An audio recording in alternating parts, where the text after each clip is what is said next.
We need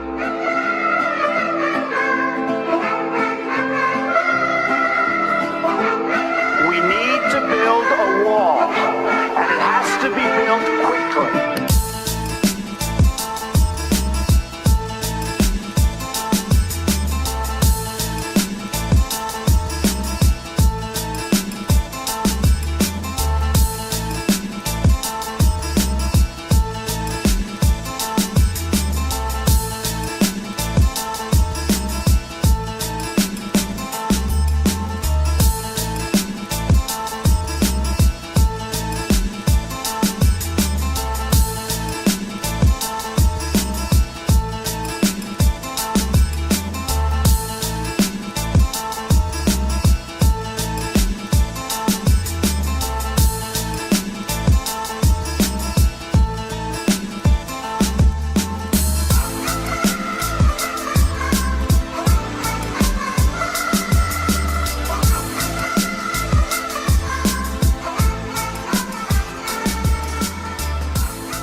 .906 Super Talk 99.7 WTN. My name is Chris Hand. Show's brought to you by Better Water LLC. Water filtration system, water softeners, betterwater.com. I actually really do like my water softener. Somebody called me bougie. And I was like, I'm not bougie. And then I thought to myself, like, well, I really do like that water softener. Maybe I'm a little bougie.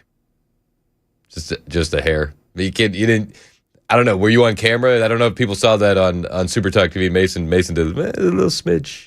This is just for you. Thank you. Just a little bit for you. Thank you. We got a big show today. A lot to talk about. Rubio is officially in Kuwait. We got COMMIES in New York. Not shocked. Shocker. No, I mean, I'm not. Are you shocked? No, that was a sarcastic shock. So, yeah, I don't know. It's like weird. It's like Dan Goldman's out, but the replacement is like even more radical. Yeah. Meh. Like, part of me is like, oh, that's cool. And I'm like, and then the other part of me is like, oh, that's not what we were looking for. I'm coming to you again in my time of need. Dude, the COMMIES in New York thing really is something to pay attention to. The next great political battle in this country is it's off in the distance. Like we're gonna have 2028, and I feel like 2028 is gonna mirror 2024 a lot. Same issues, same talking points, same narratives, but the political battle that's coming down the road is communism in America. And I say that because we're going to see the advances of AI, and then we're going to see a lot of jobs lost. That's just the reality. 30% are some moderate estimates. Others are saying 50%, right? So then you're going to have one of these communist candidates, whether it's an AOC, a Zohran Mamdani, they're going to come in and they're going to try and replicate what they're doing in New York City with a big push for universal basic income. And if something like that ever took hold, I don't know if we ever get out of its slimy grip ever. So, I mean, watching New York City, there's definitely some stuff that you're like, it raises your eyebrows and it's worth paying attention to. There's another side of that where you go, silver lining, it's New York. They were going to vote left anyway. This gives us some really good talking points as Republicans while this area fails, undoubtedly. And we can kind of point to that and see, this is your test case for a utopia. How'd it work out? So there's some good and there's some bad. So we'll talk about that. We'll also talk about Donald Trump. He's going to the GOP lunch, the private luncheon. What do you think they're serving? What do you think you people call me bougie? What do you think our Senate Republicans are having at lunch today? Crow. Oh, I don't know. You say your crow medium rare? How many forks do you think are at the table setting, Joan? There's probably at least 2, perhaps 3.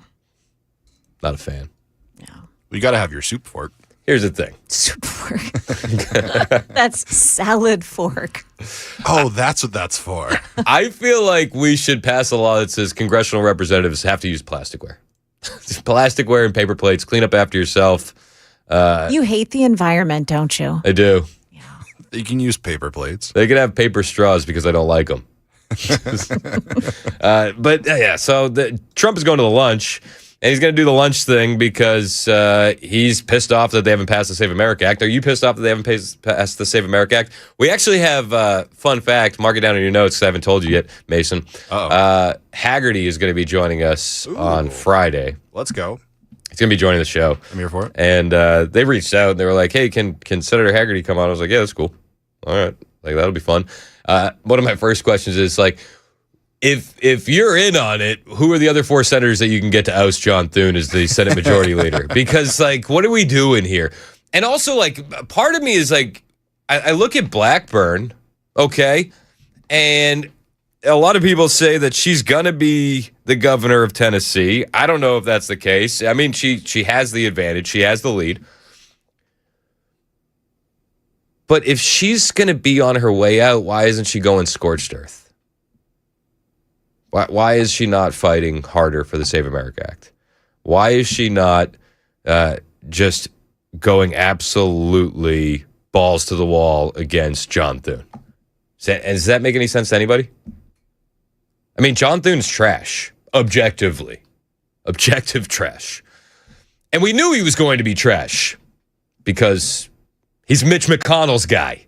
He was tapped by the turtle. Thanks for not letting us have Merrick Garland as Supreme Court Justice. Give him his flowers where flowers are due. But other than that, objective trash. So we knew what John Thune was going to be when he was getting in there. And now we can't even get this bill to the floor. What are we doing? So Trump is going to the lunch. Senator Rick Scott invited him. And I imagine that it's going to be quite tense. Quite tense. Unfortunately, that happens at 1 o'clock Eastern, 12 o'clock our time. So we'll have to wait until tomorrow to talk about the fallout from the GOP lunch. If there is any fallout from the GOP lunch. Maybe it's just going to be business as usual, which is no business getting done as usual. But we'll talk about that.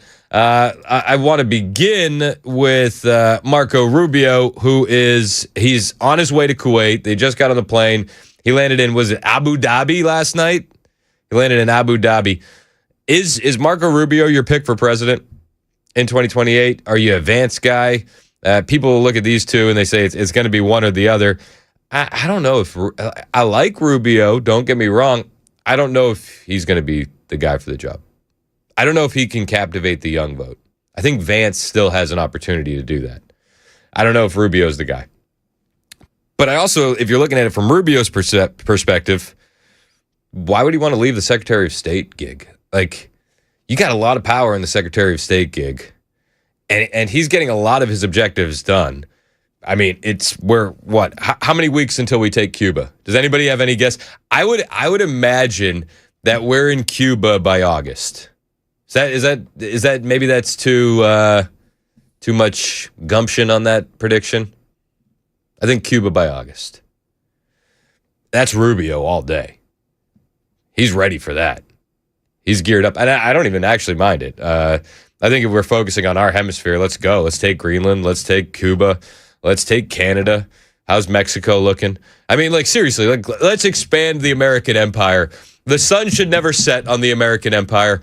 I also want a reverse revolution in Britain. I think that would be pretty based. Maybe we can recolonize Europe and force out the invaders. That would be cool. These are things that I could get behind. But Rubio was in Abu Dhabi yesterday. He's on his way to Kuwait currently. He's going to be negotiating with Iranian leaders. And he did confirm yesterday that 0 American tax dollars will be going to Iran. This is Marco Rubio. Then there will be opportunities, and those opportunities could include investment, as you've seen other countries in this region benefit from investment, from foreign direct investment. It won't be our investment, it won't be our government money, but I think that is something that's going to have to depend on progress made on a host of other security issues that have to be confronted in the days to come. No reparations are incoming for Iran. No American taxpayer dollars are incoming. There might be foreign investments. If these guys want to play ball, there's a lot of money to be made. Prosperity does lead to, or peace does lead to prosperity. Maybe they're in on it. I don't know. We'll find out. All of this, I feel it's weird covering the Iran stuff because it's like we could cover it in depth where we are today, and I feel like everything could change in a matter of hours, a matter of days, a matter of weeks. We'll find out. But Marco Rubio is defending President Trump's Iran deal. Concerns to allies here in the region. Well, that most certainly will come up in these conversations. And there are items outside the MOU that are certainly going to be covered, but that's one that will have to be covered. It'll be discussed. I think a careful reading of the MOU will see that when you talk about, for example, a complete and end of hostilities in the entire region, well, that's not possible. You can't have the end of hostilities and conflicts in the region as long as Iranian proxies are launching missiles and drones from Iraq and are participating in terrorism like Hamas did and like Hezbollah did. So I do think it's covered by the MOU, and it is an issue that will be gotten to at the appropriate time in these negotiations. So he's defending the Trump deal. He's defending the memorandum of understanding, and I think that that's all fine and good. I mean, at the end of the day, they want to get us out of this conflict because it is increasingly unpopular to the American people. Now, maybe you disagree with that. Maybe you think that we should finish off Iran once and for all. Maybe a couple of prosperity nukes is more your line of thinking. It could be. I just want to get out quickly and focus on the midterms, focus on domestic issues, stop with the foreign entanglement. That's my take. I don't care how we end it. Let's get over it. There was new polling out just yesterday. Breitbart had the story. 78% of Americans want the conflict with Iran to end. 78%. Here's the headline if you're watching on Supertalk TV. 78% of Americans want the conflict with Iran to end now. I've said this a couple times. It is very unpopular. Like, very unpopular. The overwhelming majority of Americans do not like being over there. This was a CBS YouGov poll. So maybe they're a little bit high on their numbers. Maybe. It is CBS where you CBS. But the survey, which was taken Wednesday through Friday, asked participants, the conflict with Iran, what should the U.S. do now? CBS reported Sunday. 78% said the nation should end the conflict now, while 22% said that we should continue the conflict until Iran gives up more. The poll also surveyed Republicans, asking them what should the U.S. do now. 60% of all Republicans said that we should end the conflict now. 56% of MAGA Republicans agreed. 40% of Republicans said the nation should continue the conflict until Iran gives up more, while 44% of MAGA Republicans agree with that as well. This CBS News YouGov survey was conducted with a nationally representative sample of 2,500 U.S. adults interviewed between June 17th and 19th, 2026. They say the sample is weighted to be representative of adults nationwide according to gender, age, race, education based on the U.S. Census American Community Survey and Current Population Survey, as well as the 2024 presidential vote. Margin of error, 2.4. The news of the poll came after President Trump signed his copy of the Memorandum of Understanding to end hostilities with Iran following the G7 on Wednesday at the Palace of Versailles with Iranian President Masoud Pezeshkian. Is that how you say it? I think I nailed it. Signing his copy remotely, Breitbart News reported Thursday. 78% of Americans want the conflict over. Mark Levin is he's in the 22%. 100. Well, he's 100% in that 22%. I think that we got to get out of it. And I think as you start to see the gas prices fall, this is a very good thing as we head towards midterms. I say it often, and it's a sad reality of the nation that we live in, but the American public has the memory of a goldfish. And the further away we get from those $4, $5 gas prices, the better off conservatives are going to be in November. And if we don't want radical leftist candidates winning like they won in New York City last night, and in New York last night, then we have to focus on the economy. We have to focus on affordability. This is one of the things that we got to do. It's just the reality of the matter. And if you want to get back in the conflict, can we wait till after midterms, please? Please, anyone? Can we? We'll see. Marco Rubio continued. He was asked, can the U.S. and allies guarantee freedom of navigation in the Strait of Hormuz We've seen a lot of oil flowing through the Strait of Hormuz. I think the president said yesterday that after they opened it that first day back, they hit a record for the amount of oil tankers and barrels of oil going through the Strait of Hormuz in one 24-hour period. Freedom of navigation in the state. Well, that's the law. It's an international waterway. No country is allowed to charge tolls or fees on an international waterway. That's existing international law. That's the way it is in international waterways all over the world, and that's the way we expect it'll be here. So I don't think we have anybody to convince around here in that regard. I think all the countries in this region would agree with us. Yeah, I would imagine. And it seems like we're developing some pretty deep ties with allies in that region, which I think is a good thing for America at the end of the day. There's a lot of money that could be made, and America should be at the forefront of that, because if we're not, it'll be a country like China.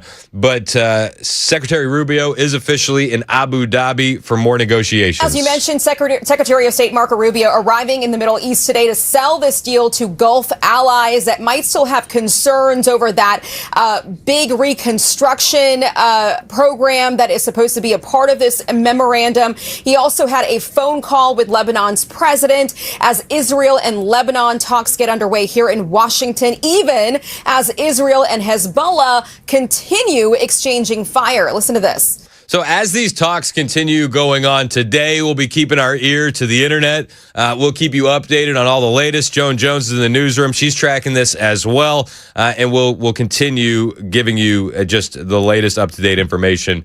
We won't even give ourselves time to think about it. We'll just play it on the air for you as soon as we have any updates from negotiations, whether the ones in D.C. or the ones in Abu Dhabi. We're keeping our ears to all of this.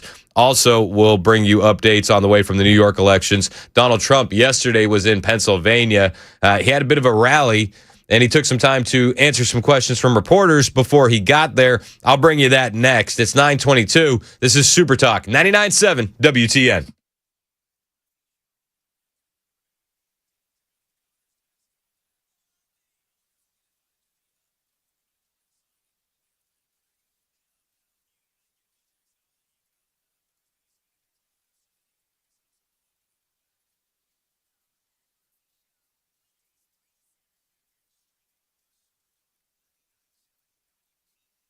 Hey, what's up? It's Chris Hand here from my friend Shane Ring over at Cover Nash. If you need health insurance, you know that you can get health insurance. You don't have to wait till fall. You don't have to wait for open enrollment. That's a myth. That's what the big insurance companies want you to believe. With Cover Nash, you can actually get covered today, right now. No waiting, no gimmicks. You missed open enrollment? Call Shane Ring. You lost your job coverage? Call Shane Ring. If you're sick of overpriced junk insurance, or you want to know if your insurance is junk and overpriced, call Shane Ring. You see, Cover Nash partners with over 75 top-rated insurance companies, including brand new nationwide PPO options with deductibles as low as $250, flat $50 doctor visits, ACA-compliant plans with free preventative care. Whether it's just you, the whole family, you're self-employed, or you got an office full of individuals that you need to get health insurance for, Shane Ring and Cover Nash has something for you. Stop overpaying, stop waiting, stop thinking you're stuck. You go to covernash.com, or you pick up the phone and you call Shane, 615-465-0023, 615-465-0023. Health insurance on your terms, not the government's. Covernash.com.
why a local bank clerk is sitting behind bars this morning. That's coming up at 9:30 on Super Talk 99.7 WTN. Do you steal a bunch of money?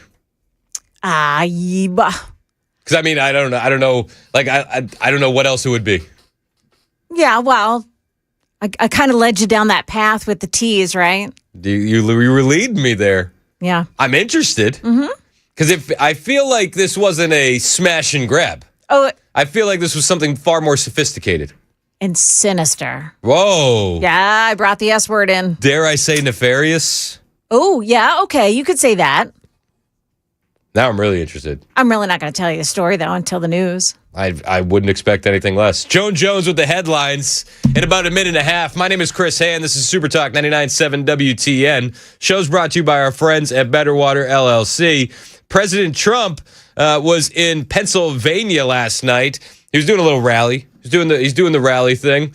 I think we're going to see a lot more of this as we head up towards midterms. And I don't say that because I have the inside track. Just because that's what they said a couple months ago.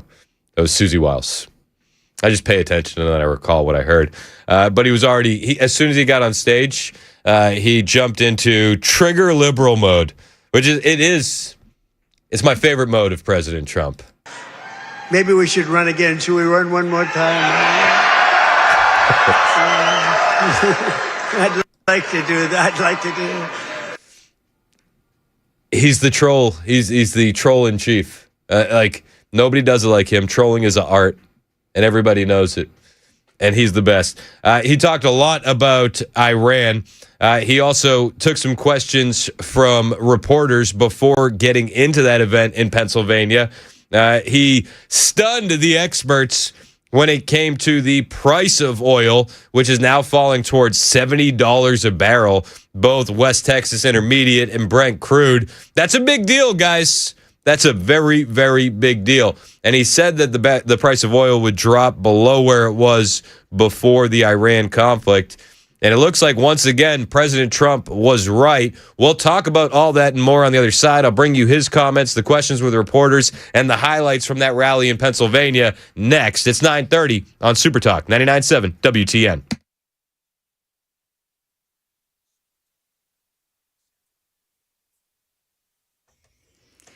Good morning, 9:30. I'm Joan Jones with your top forecast, with your top stories and a forecast, which is coming up. Metro police arresting a bank clerk accused of stealing hundreds of thousands of dollars from customers.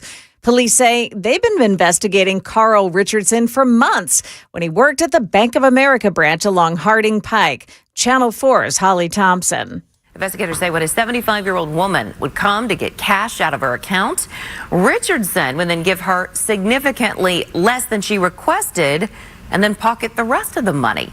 Police say Richardson also took thousands of dollars out of an 86-year-old woman's account over a 4-year period. Police say he left the bank in November but continued to steal money up until April. The combined losses, about $140,000. Trump-backed candidates won sweeping victories in last night's primaries from Maryland to Utah. It was also a big night for New York City Mayor Zohran Mamdani. In New York, Mamdani's growing influence now in the spotlight. He brings a vision of politics that is more than what we've seen for so long. All three candidates he endorsed coming out victorious, raising questions about whether Mamdani's far-left politics can translate into national momentum. Republicans reacting, saying the Democrat establishment officially surrendered to Zohran Mamdani and the socialist wing of their party. Oh, some would say communist. That's ABC's Lionel Moise. The Justice Department announcing one of its biggest healthcare fraud crackdowns ever. More than 450 people facing charges connected to $6 billion in alleged scams involving taxpayer money. In one case, a nurse practitioner allegedly ran a $900 million scheme, billing Medicare for unnecessary skin grafts. Officials say she took that money and bought an $800,000 necklace, a Ferrari, and a luxury vacation. That's ABC's Karen Waugh. That is the latest news. Weather's next. I'm Joan Jones, WTN News.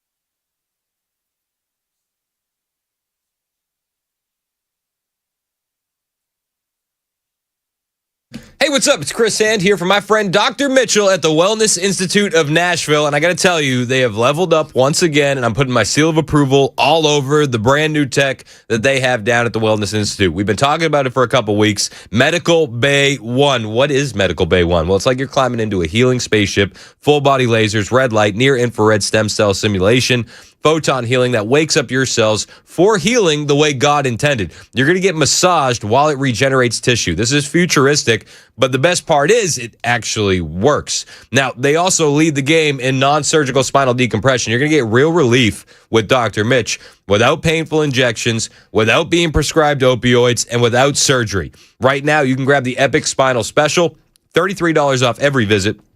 It is epic healing. It does work. You should get started today. Your pain-free voyage is a click or a call away. You can go to painisbad.com right now. That's painisbad.com. Or you can call Dr. Mitch directly. 615-246-5009. 615-246-5009. You got a lot of summer left.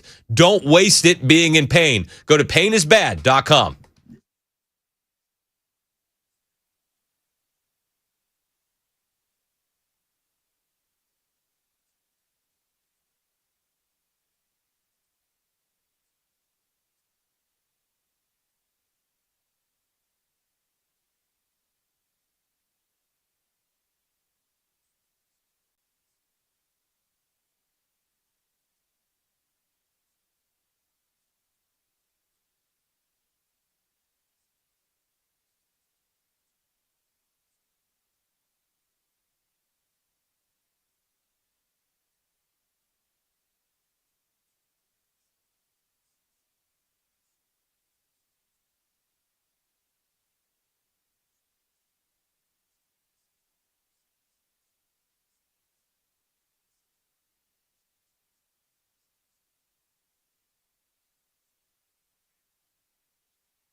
$9:36 on Super Talk 99.7 WTN. My name is Chris Hand.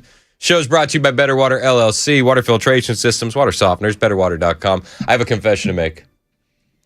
So I was very interested in that bank story that Joan was going to do. Yeah. And then I got distracted. Yeah, I saw you looking down and didn't pay attention there. So did he? It pays to pay attention to the news. Can you just give me the clip? Same. Can you give me the Cliff Notes version? So, a guy that worked at the Bank of America in, on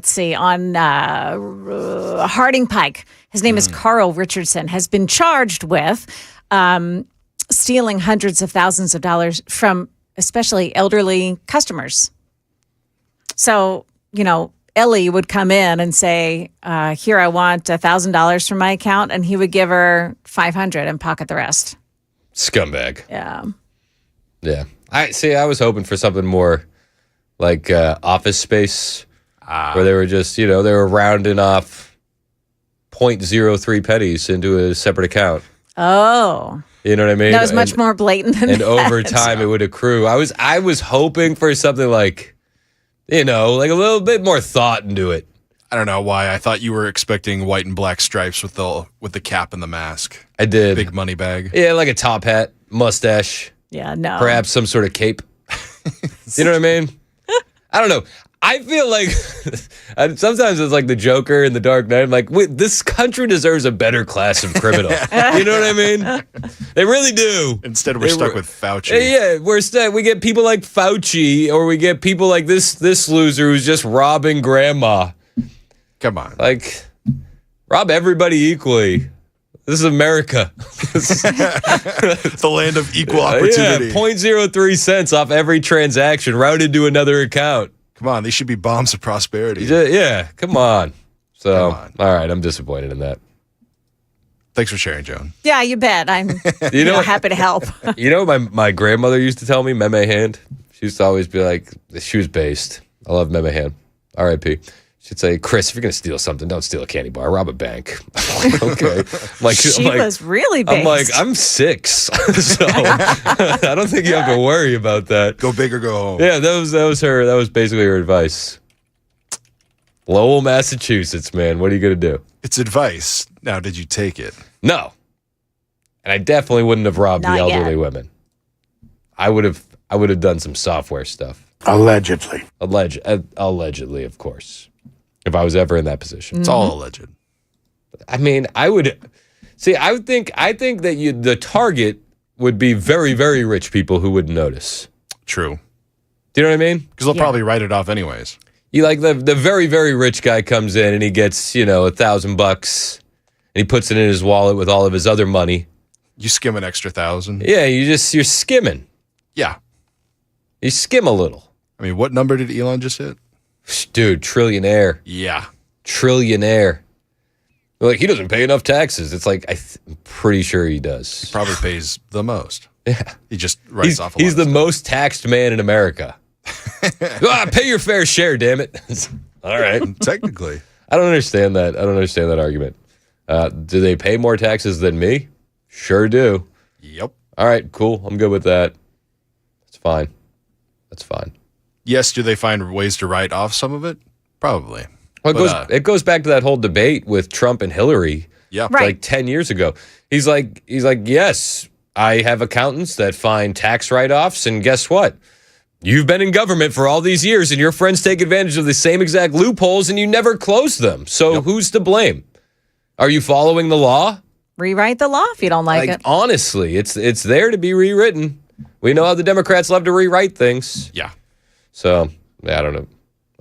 They're not going to rewrite something that fills their pockets. And no, it's not even theirs. It's their donors. Yeah. Like, let's be honest. They have all these big promises that they'll never do anything. Yesterday, President Trump was in Pennsylvania. Before the event, he talked about the Strait of Hormuz. Marco Rubio talked about the Strait of Hormuz yesterday as well as he got to Abu Dhabi. And President Trump is pretty happy about the price of oil tumbling down. I think a lot of Americans are happy about the price of oil tumbling down. I don't think many Americans would have even cared about the Iran conflict until it started personally affecting them. And it was sticker shock at the gas pump. It's still high, but not as high as it was. And there was a couple weeks there where we were all like, what are we doing? Let's be honest. Well, those prices are coming tumbling down. President Trump addressed it yesterday. Today we had 19 barrels of oil, 19 million barrels of oil come off, and that's the biggest in the history of the Strait, the Hormuz Strait. Our stock market is through the roof, and oil prices are tumbling. We actually hit for a moment today. In fact, I think it's going to break it, $70 a barrel. That's lower than we were when we started, and it's been amazing. And the big thing is, Iran will not have a nuclear weapon. Numbers don't lie, right? We did this whole thing yesterday. The numbers are there. It's going to take some time for it to fall back down to appropriate levels, but you're already seeing the gas prices coming down. And as many American families are going through the summer, this is some instant relief. And I do think, and I heard Brian on with Dan this morning, Wednesdays with Wilson. They still should be calling it the drive-by. I've made my case behind the scenes for months. Nobody wants to listen to me. I thought you call it the drive-by with Brian Wilson, and I thought that was very cool. It's cool. It's a good homage. I thought it was, yeah. But they said stop interfering in Dan's show. That's what they told me. I was like, okay. Sorry. It's not like you have your name on a segment or anything. I thought that you should call it the drive-by. Just me. Sorry. But I heard Brian. He's like, listen, I think this economy is a lot stronger than people are giving it credit for. And I tend to agree with that. You're seeing the trillions of dollars in investment, the reshoring of manufacturing. We're not at full strength there yet. We're going to be. And then when the price of gas comes down, that's going to ripple through the economy super fast. So I'm here for it. I'm grateful that the price of oil is coming down. I'm grateful that the Strait of Hormuz is back open. And we can get back to focusing on domestic issues. One of the biggest domestic issues is the Save America Act. It does feel like Groundhog's Day. The majority of Americans want this to get passed. The overwhelming majority of Republicans want to get this passed, but it's the old guard Republicans, the neocons in the Senate, that just can't seem to get a damn thing done. And I think all of that blame falls on leader John Thune. You need 5 Senate Republicans to oust this guy. 5. Who will step up? Who? Like, come on, can we get some guys in there? Can we get Rick Scott? Can we get Mike Lee? Can Haggerty and Blackburn do something? Can we make some noise? We need to make some noise. If the Democrats ever regain power, they are going to nuke that filibuster. And then it's going to be hard for us to win any election moving forward. If they nuke that filibuster, the Supreme Court's going to get stacked. D.C. and Puerto Rico are going to be states. We're going to have all the dreamers, all the newcomers are going to get amnesty. And it's going to be very tough for us to win elections. So why can't we make it hard for them to win elections via cheating by passing the Save America Act, requiring proof of citizenship to register to vote, requiring an ID to vote? Why can't we do that? Oh, gosh, it's so rare that this even happens. It's like, no, it's probably not that rare. I mean, we've seen the videos that come out of New York and come out of California where you don't need anything to register to vote. We've heard the horror stories about same-day voter registration in Minnesota, where all you need to do is vouch for somebody, and you can do that for up to 8 people on the day of the election. Yeah, no, guys, what could go wrong? What could go wrong? We've seen the videos of homeless people voting in California, getting paid money to do it. Jeff in Nashville wanted to talk about that. What's up, Jeff? Yeah. Can you hear me? Yes, sir. Hello? Yeah, what's up, man? Okay. Yeah, I was, it seems like all these Democrats, I'm just wondering if these homeless people, they see them as a voting bloc, Democrats, in all these cities and everything where it's real bad. Yeah. I mean, and was it James O'Keefe has exposed that? And I appreciate the call. A couple people have exposed this on hidden camera, where they're showing them the homeless not just signing up to vote, but signing petitions to get things on the ballot, and they're being paid cash. I think there was criminal charges on this. So why can't we get the Save America Act passed? I mean, again, the blame falls at the feet of John Thune. Be a leader and get the votes. I can't imagine Nancy Pelosi ever having an issue like this.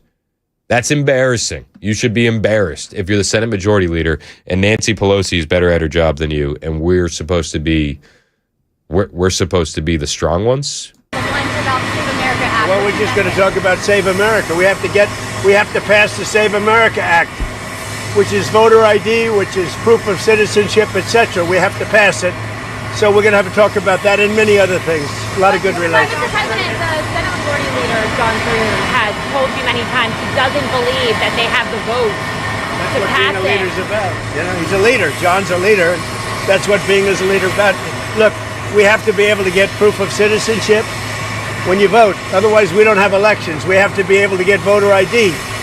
So John is a leader, and hopefully he can get the votes. Be a leader. Be a leader. Go get the votes. I mean, it's the usual suspects standing in the way. It's Tom Tillis. It's Mitch McConnell. It's Murkowski. Are these even conservatives? Do they even care about the people that they're supposed to be representing here? It's disgusting. Vile. The Republicans, it just seems like they hate us. And I know the Democrats do, but at least the Democrats tell us outright that they hate us. This was Chuck Schumer on the Save America Act. It's sci-fi voter suppression, authoritarianism by algorithm. Trump cares so little about Americans' freedom that he's trampling on their right to privacy just so he can take away their right to vote. Yeah, it says yes. Okay. Thank you, sir. Thank you, sir. Dick Durbin also continues to push that Americans are too dumb to be able to figure things out. You're gonna need a birth certificate to register to vote. What? Where's your birth certificate? Instead, people will need to provide birth certificates or passports or similar documentation that denotes one's citizenship.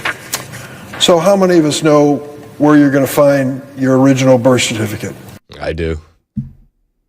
It's in the fireproof safe with the rest of the birth certificates. It's quick. It's quick. I think it's upstairs in a box in the closet in my case, but I haven't seen it in a long time. Here's a hot take. If you can't figure out how to get a birth certificate, maybe you shouldn't be voting. So I don't know. Maybe it's just me. I think it should be harder to vote. I think it should be harder. If you can't figure it out, I don't know if I want you voting in these elections. Sorry. If you can't figure out how to find your birth certificate, if God forbid you got married and now you're just so confused, maybe that's actually. Maybe that's a bonus. Maybe. I honestly don't think it's that hard. These Democrats are using these as talking points, and I think it's just a joke. I think it's all a sad joke. President Trump yesterday at his rally in Pennsylvania, pushing hard for the Save America Act. The crowd in Pennsylvania, they're fans. They voted against voter ID. You know why they voted against voter ID? Because they want to cheat. There's only one reason, Mr. Wall, right? Correct. Where do I get that suit? One day, I don't know if it's very presidential. I'm going to walk up in a suit with the design of the wall on it. I don't know. What do you think? I think he was talking to the guy in the brick suit. You know a brick suit guy? Brick suit. That's like literally what he goes by. He always wears the brick suit. I couldn't see him on camera. I think he was talking to brick suit. But why don't they want to pass the Save America Act? It's because they want to cheat. You know it. I know it. They know it. They know we know it. We know that they know that we know it. I can do it a couple more times. I'm not gonna. They want to cheat. And we've seen the cheating. We have recent examples here. Look at LA. Spencer Pratt. President Trump brought this up last night in Pennsylvania as well. And he said it was kind of odd that he called the U.S. attorney there after they pulled one over on Spencer Pratt, and then they weren't able to pull one over on Steve Hilton. How dare you ask me for my citizenship? You know, in California, if you ask that question to a voter, you are criminally liable. In other words, they can put you in jail. If you say, sir, do you have proof of citizenship? They put you in jail if they ask that question. You're not allowed to ask that. Did you know that? It's the craziest thing I've ever seen going on. Hey, did they screw the kid, Pratt? Boy, yep, sure he's did. leading, and all of a sudden he's lost. And it was sort of interesting. The election, you ever see an election where they're 2.5 weeks in? An election that takes weeks to count the votes? But after the evening, it looked like he was going to win or certainly be in the runoff. And then I started hearing rumors as the days went by, days and days went by, that Pratt is fading. He's fading. I said, they rigged the election. And then lo and behold, he didn't qualify, even though he was so far up in the third place person that it was almost impossible, and he didn't qualify. And then it started happening with the next candidate, Steve Hilton, who's running for governor. He was up in front, just about leading, no problem. And all of a sudden, about 4 or 5 days after, this is after the election's over, they said, Steve Hilton is starting to lose votes. I said, here we go again. And I called up the U.S. Attorney in California. They said, we're going to have a number in the next week. Next week. I called up the very powerful, very good U.S. Attorney in California, and I said, do me a favor. Take a look. They're trying to steal that election, too. I guess they called up. They said, this is the U.S. Attorney call. We have your great U.S. Attorney here today, by the way, and your assistant U.S. Attorney. They're doing great. David, thank you. But so over the next week, he was definitely going to lose, but the U.S. Attorney called. We want to check your votes. About an hour after the call, ladies and gentlemen, Mr. Hilton has won. So, well, just a happy little coincidence, right? Of course. Of course, don't look into it anymore. House conservatives are making some threats if the Senate can't pass the Save America Act. We'll talk about that when we get back. Plus, we'll give you some more updates on that GOP lunch set to happen at 1 o'clock Eastern, 12 o'clock our time, with President Trump putting their feet to the fire on the Save America Act. And one Senate Republican is saying the fact that he's even speaking out about the inactiveness of Senate Republicans when it comes to Save America Act is causing Republicans to organize hit pieces against him. We'll tell you who that senator is and more on the way. It's 9:54. This is Super Talk 99.7 WTN.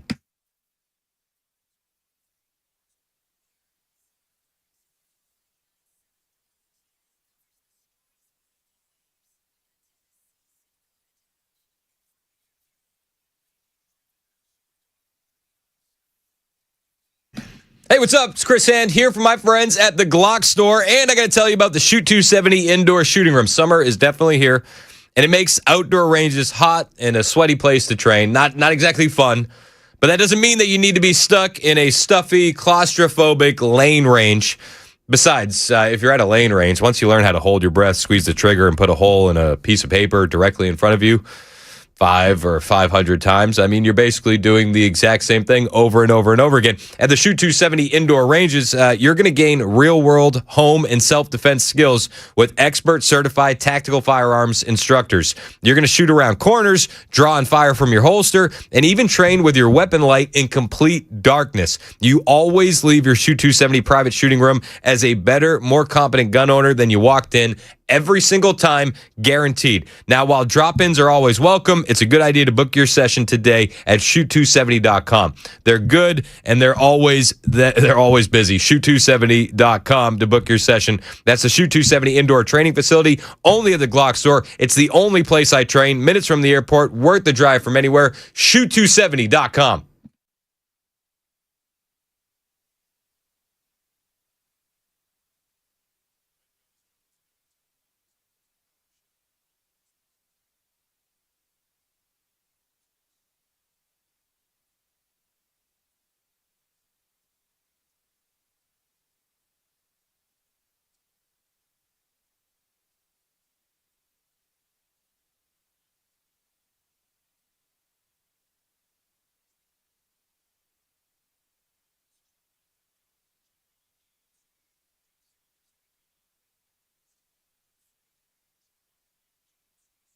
Hey, it's Dan Mandis from Super Talk 99.7 WTN and Nationals Morning News. I'm here with Chris from USS, United Structural Systems.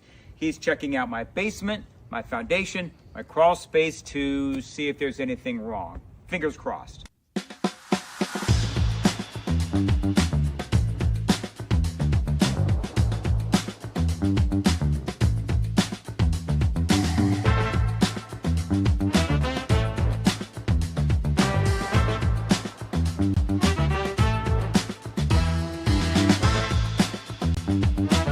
All right, so there's good news and there's bad news.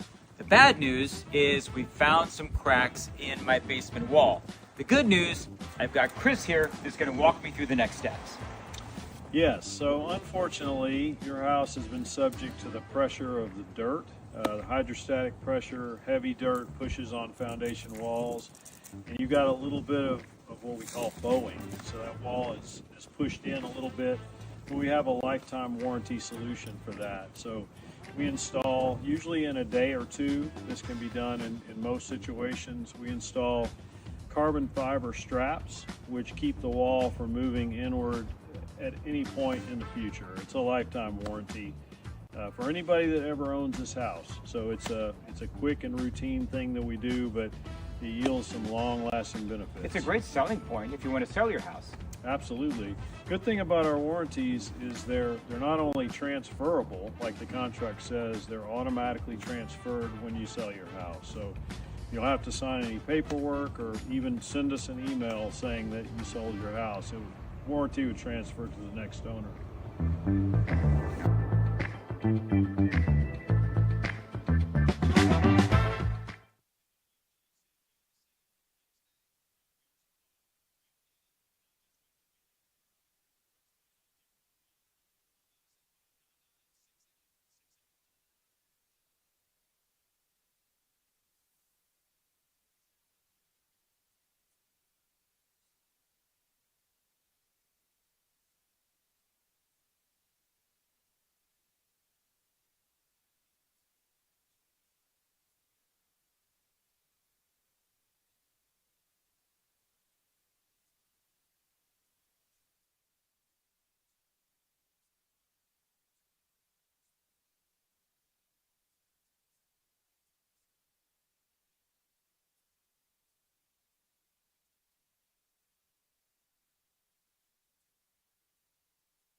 9:59 Super Talk 99.7 WTN. My name is Chris Hand. The show is brought to you by Better Water LLC.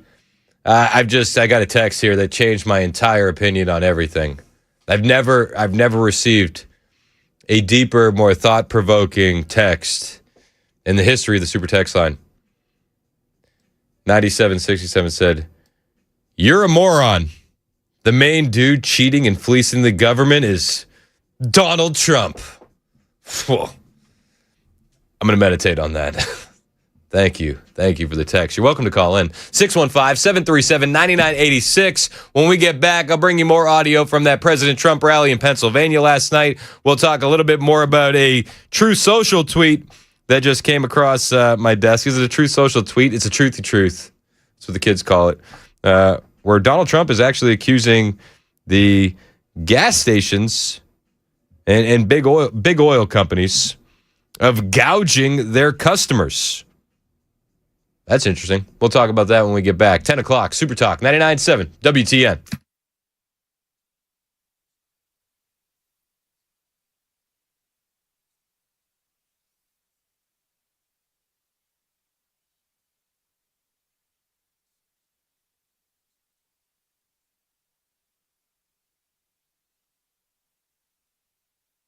I'm Joan Jones with your top stories. The still pending Save America Act is getting some presidential attention today. Here's Chad Pergram at Fox News. GOP Florida Senator Rick Scott bypassed Thune, inviting the president to Capitol Hill to pitch the Save America Act. My experience in business is that we sit down with people and find out what their needs are and try to solve it. The president is pressuring Thune. John's a leader. That's what being as a leader is about. John is a leader, and hopefully he can get the votes. Democrats anticipate intra-party GOP fighting. Trump only will talk to Senate Republicans behind closed doors, and from what it looks like, that ain't going to be pretty. The biggest disagreement centers on whether Senate Majority Leader John Thune should blow up the filibuster or fire the Senate parliamentarian to push the Save America Act past Democratic opposition. Will they or won't they? That is the question about Iran and whether it will allow nuclear inspectors into their sites. One of the things that I think the United States is going to want to see is if Iran's serious at all about seeing those through to an agreement that's acceptable to the United States. Of course, these inspections by the IAEA should be happening anyway. They are, after all, a signatory to the Nuclear Non-Proliferation Treaty, but they're not. That is ABC News contributor Mick Mulroy, the head of the International Atomic Energy Agency, telling reporters this morning that his group will visit Iran. Day 2 is set to begin in the murder trial of former Tennessee Titans scout Blaze Taylor in Nashville. He's accused of poisoning his pregnant girlfriend, 25-year-old Jade Benning. She and the baby died after a lethal dose of cocaine. Prosecutors say that Taylor spiked her drink with it. He faces 2 counts of first-degree murder and 2 counts of felony murder. He's pleaded not guilty. Intense public criticism and mounting lawsuits have pushed a severely scarred Central Texas summer camp over the financial edge. Camp Mystic had been in operation for nearly a century when severe flash flooding last year took the lives of 25 children, 2 counselors, and Dick Eastland, the co-owner of the facility. This morning in Houston, Eastland's son and camp manager Edward Eastland filed for Chapter 11 bankruptcy protection, saying Camp Mystic's debts exceed $10 million. ABC's Jim Ryan. That's the latest news. We've got weather just ahead. I'm Joan Jones, WTN News.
Six minutes past the hour on Super Talk 99.7 WTN. My name is Chris Hand. The show is brought to you by Better Water LLC, water filtration systems, water softeners, betterwater.com.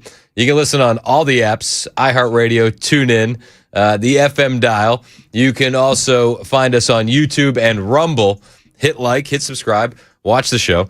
We have all the video for all the audio that you hear on your radio.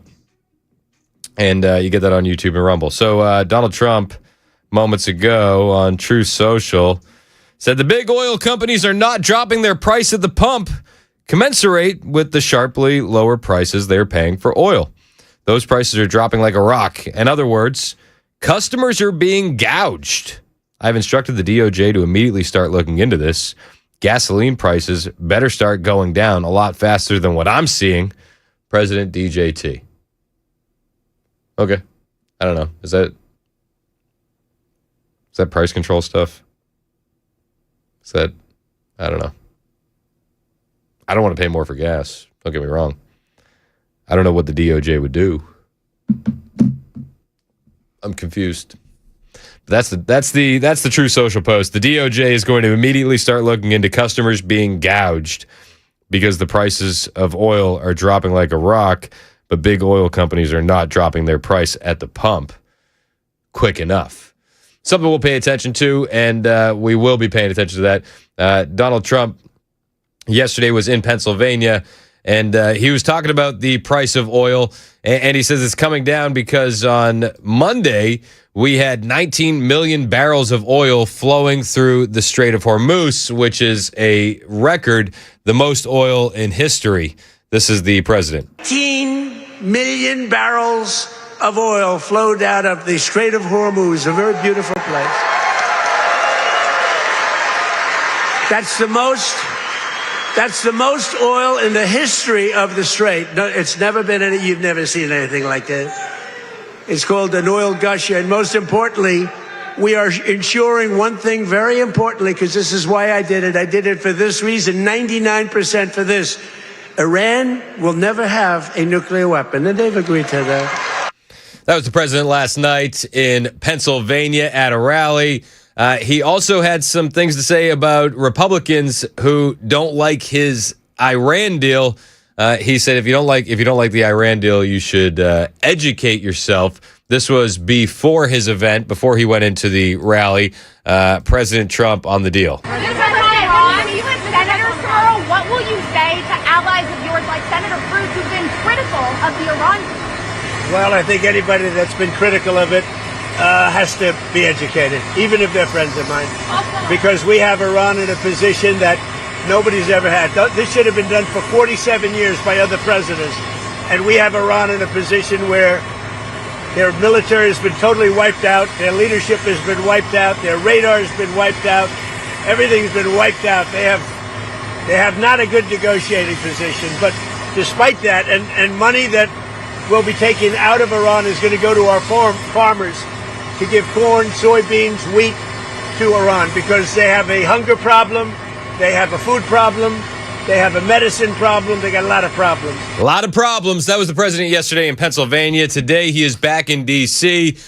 He's, a couple hours away from heading to the GOP luncheon with the senators, where he's going to bring up the Save America Act. They got to stop dragging their feet and get it done. Mike Johnson said as much earlier this morning, wondering why it hasn't been passed yet. Trump announced that he is canceling the bill signing for the housing bill that you all were just talking about. He said he's canceling it until the SAVE Act is passed, and he called this housing bill, which passed with such bipartisan support, of minor importance, and said it pales in comparison to the SAVE Act. What is your reaction? Yeah, my reaction is the truth of the matter. I spoke to the president for 20 minutes before I went in and gave that rousing speech to the House Republicans this morning. He and I've talked about this a lot. He has expressed the priority and the preference of the Save America Act. We share that. We passed it 3 times in the House. The latest version was passed a few months ago, and it has proof of citizenship to register to vote, and the proof of showing a photo ID when you show up to vote. Basic issues that 90% of Americans agree. 70% of Democrats think you ought to have a photo ID to vote, and citizenship to vote in an American election is already in the law. But we have to enforce it because you got a few blue states that don't do that. The president believes in election integrity. He talks about it all the time, and we do as well. In act and deed, we have stood for that. We've passed the Save America Act again. Here's this. Let me finish this. This is very important. That is the top priority, because if you do not have safe elections in this grand experiment in self-governance that we have in a constitutional republic, you don't have anything. Amen. He's absolutely right. The House conservatives are threatening to oppose any bill from the Senate until they pass the Save America Act. Vote Democrat. You're a complete... What is that? Where'd that come from? Is that Mike Johnson still? Anything from the Senate until it passes the Save America Act. They want the president to veto a bipartisan housing bill. Brett? So they did. I think that audio said, if you vote Democrat, you're a complete moron, which is true. I just don't know where it came from. At this point, if you vote Democrat, you're a moron. It's true. At this point, I have no idea where that audio is coming from. Oh, I found it. It was beneath. It was the tweet beneath the one that I was playing audio on. At least it didn't say any bad words. Sorry. It's so good. I was trying to figure out where that was coming from. Like, I didn't disagree with it. I just didn't know where it was coming from. We both looked up at each other and went, whoa, hold on. I mean, you're not wrong, but where are you? I was like, are we being hacked by benevolent hackers? Like, they're hacking us, but they agree with us? Just spreading some truth. You know, I don't know. Honestly. All right, so here's that Fox News thing. Again, House conservatives threatening to oppose anything coming from the Senate. Conservatives are threatening to oppose anything from the Senate until it passes the Save America Act. They want the president to veto a bipartisan housing bill. Brett? So you heard Mike Johnson a moment ago. I played that for you. He said that they have pushed off signing the bill. They haven't vetoed it outright, but the president's not going to sign that. He is focused on the Save America Act, and we're here for it. A lot of Senate Republicans want to get it done. Senator Mike Lee out of Utah is one of those, but he's saying that he's actually being attacked by Republicans because he's pushing so hard on the Save America Act. It's often said that in Washington, no good deed goes unpunished. I've been trying to advocate for the Save America Act, making the case for it. I'm not attacking my colleagues. I'm not engaging in personal ad hominem criticism of individuals, rather making the case for why we ought to do this. That's not an attack. It's therefore a little surprising and somewhat ironic when some of the same people who are criticizing me for doing this are saying that my advocacy for the Save America Act somehow amounts to an attack on Senate Republicans when they're the ones orchestrating the hit pieces and making personal attacks. I don't get it. Regardless, we got to move this thing forward. Amen. And you know what? I think actually you should fight back against those Senate Republicans. I think if Senate Republicans don't want to pass the Save America Act, so they're organizing hit pieces on Mike Lee, go scorched earth, Mike.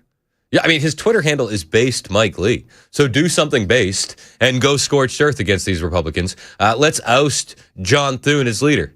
You only need a few of them. 5 Senate Republicans, right? That's all you need to oust Senate Majority Leader John Thune. So make that happen. That'd be pretty cool. Would you? I think that would be pretty cool. Maybe it's just me. Maybe.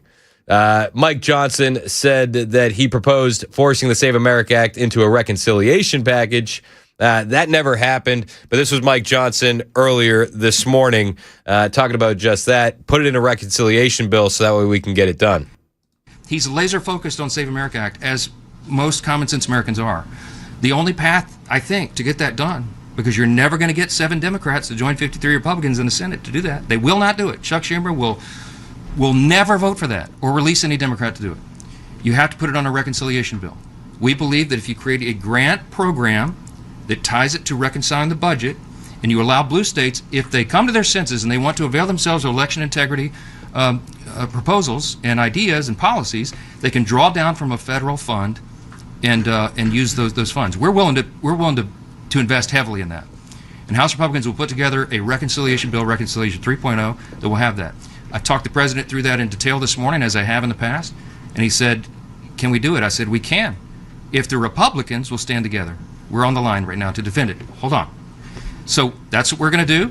The president said, I want to see some progress on it. I said, I'd love to show it to you. We got a meeting today and some more coming up. And so he decided, and I didn't announce it, I wanted him to announce it, but we're delaying this. As you know, he has a window of time before he has to sign a bill, and he's going to use a little bit more of that window of time, and we're going to go through this together. Now, the housing bill is a great product because this guy right here fought like a warrior poet to defend our principles. It did have. So that's Mike Johnson saying that we're going to try and get it through a reconciliation bill. At the end of the day, I still think John Thune is trash and he needs to be ousted. Scott Pressler actually agrees, and he says that he's surging to South Dakota to prepare a GOP primary challenger if John Thune doesn't pass the Save America Act, tweeting, I'm on my way to South Dakota right now to hire field staff to ensure Senate Majority Leader Thune has a Texas-sized primary mobilized against him in 2028. Unless, of course, he passes the Save America Act. They got to make something happen. They gotta. This is the big one. It really is. Also, while Mike Johnson was speaking moments ago, he talked about the rise of these Marxist communists in New York City and New York last night. They had their primary elections, and it seemed like only the radical ones got through.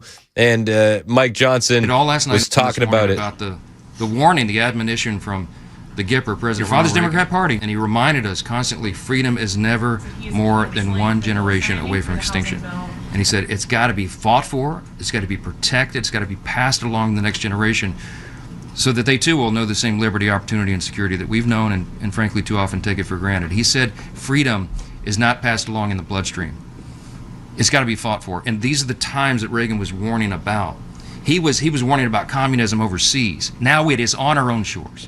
And it is a very serious time, and every American needs to wake up and understand the threat. I want to share with you some. He's absolutely right, and I wouldn't say it's just the commies. I mean, there's some radical Islamists that won last night as well. Your father. This is Speaker Johnson, though, saying that he's going to continue to fight against Mamdani, and he's also ensuring that Republicans will win the midterms against your father's Democrat Party, but now against the Marxists, and we're ready for the fight. I'm telling you, the House Republicans are fired up for this. We're going to win this midterm election. We're going to maintain the beacon of hope and freedom and opportunity that this country has always been. Indeed, as our first Republican president Lincoln said, and as Reagan repeated, America is the last best hope of man on the earth. I mean, he's right. So, yeah, some commies won last night. We'll talk about that. But it was also some radical Islamists.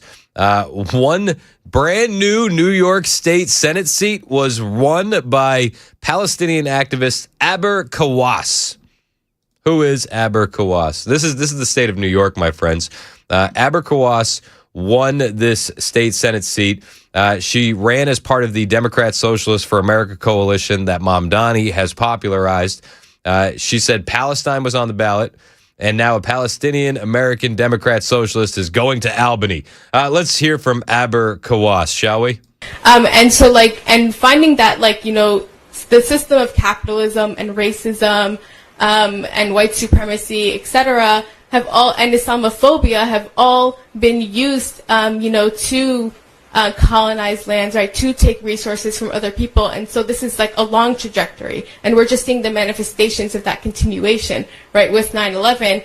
And so a lot of times when people are asking us to respond about, attack, right, if you look back, historically, right, a lot of us come from lands that were colonized, lands where wars are being waged, right, a lot of times because of U.S. policy or the policies in Europe. And so I find that we can connect over that, but then also that the idea that we have to apologize for a terror attack that a couple of people did, and then there is no apologies or reparations for genocides and for slavery, etc., is something that I kind of find reprehensible. I kind of find it reprehensible that someone like this, who essentially just justified the 9/11 terror attack, won a state Senate seat in New York. She's going to Albany, folks. She's going to Albany. She's also showed images on social media, brandishing headband worn by Hamas terrorists. Not exactly somebody that you'd want to invite over for dinner, but a state senator in New York. Bananas. Absolutely bananas. And the Democrat Socialists of America, they look at this as an absolute victory. And then even when you get some radical leftists in the Democrat Party, we could talk about Hakeem Jeffries, but even he's distancing himself from people like this.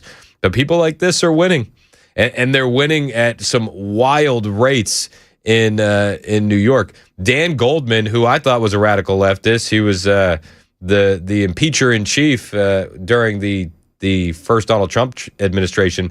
He's out. He lost to an even more radical liberal that was backed by Mamdani.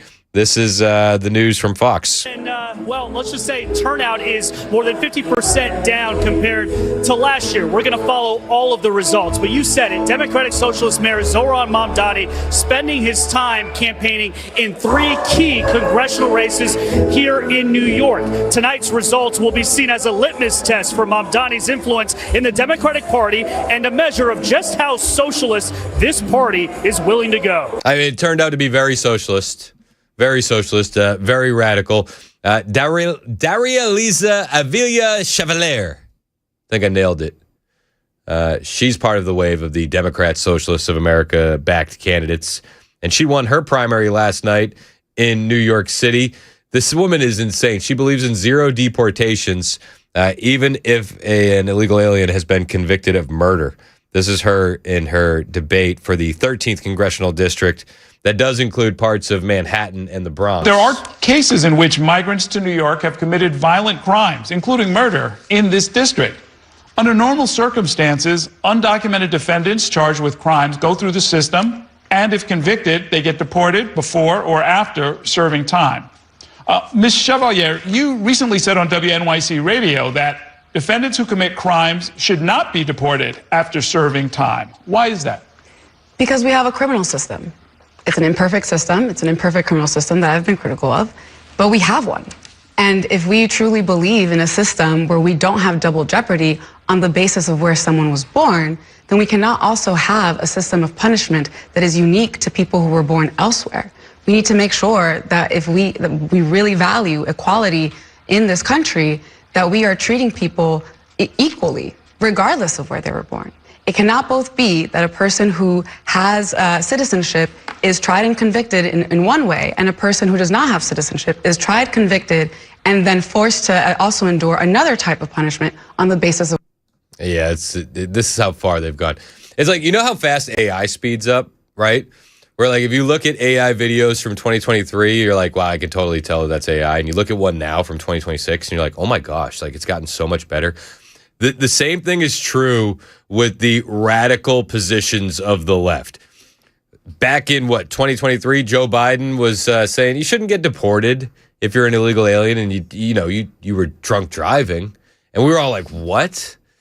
Now, a Democrat Socialist of America backed candidate in New York just won her congressional primary, and she's saying, just because you're an illegal alien and you committed murder doesn't mean you should get deported.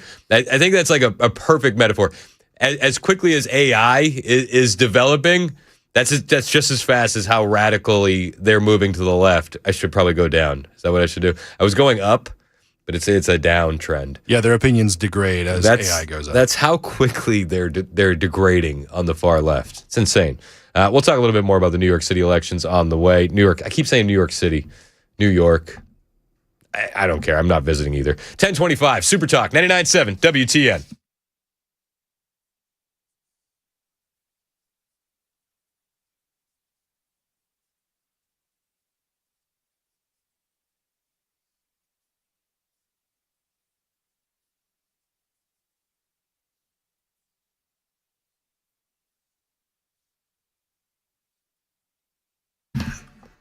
Hey, what's up? It's Chris Hand here for my friends at United Structural Systems. And if you're starting to notice cracks in your walls, uneven floors, or a driveway that is starting to sink, yeah, it's a home issue, but it's also a peace of mind issue.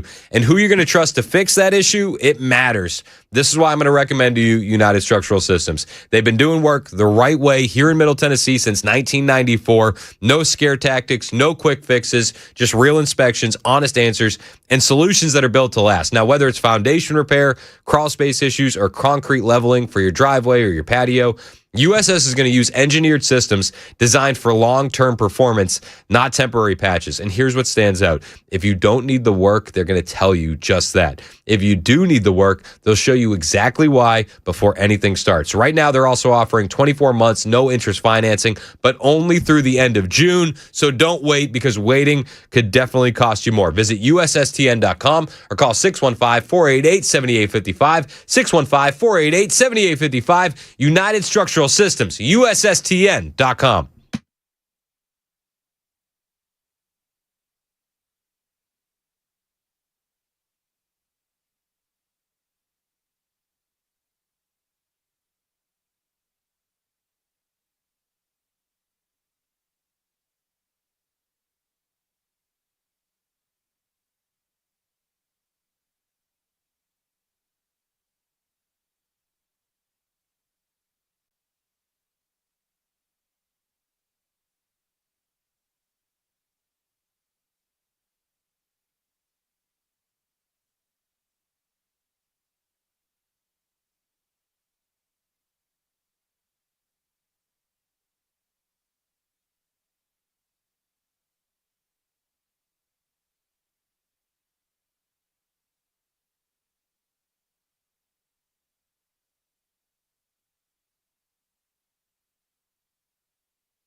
Hey, this is Pastor Al, and join us on Super Talk 99.7, Sunday evenings from 7 to 8. We're going to look at the news from a biblical perspective.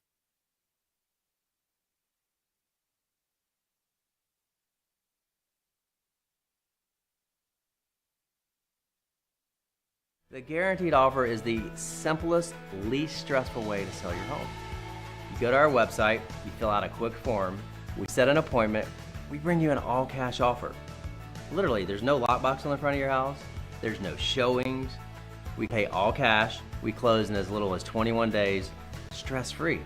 We've helped thousands of homeowners just like you sell your home the hassle-free way with a guaranteed offer from Mark Spain Real Estate.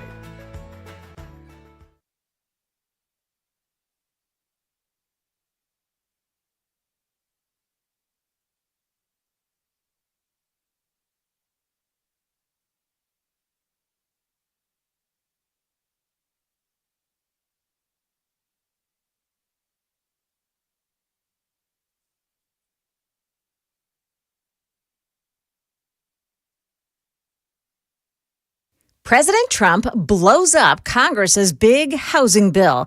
That and more coming up at 10:30 on Super Talk 99.7 WTN.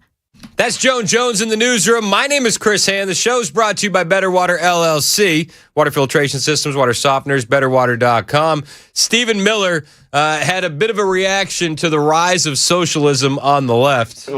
That's the communication challenge that we all have together, Sean, which is to explain to the American people that Democrats you grew up with, the Democrats that your mom and dad grew up with, the Democrats that your grandma and grandpa grew up with, do not exist anymore at all. Not at any level of government. A vote for any Democrat anywhere for any office is empowering a party that wants to strip this country to the bone, to take away our security, our defense, our way of life. You know, just tonight, Sean, I saw a Democrat member of Congress online defending the Antifa terrorists in Texas who were just jailed for shooting an ICE officer.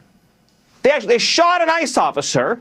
They were charged with terrorism, and a Democrat congresswoman was defending the Antifa terrorists. And none of it even shocks us anymore, does it? No, of course not. Zohran Mamdani taking a victory lap after the victories last night in New York with these Democrat Socialists of America candidates, the commies, the radical Islamists that won their elections, their primaries. We'll bring you his comments next. Plus, he had some things to say about ICE, and Tom Homan didn't take those comments sitting down. All that and more on the way. 10:30 on Super Talk 99.7 WTN.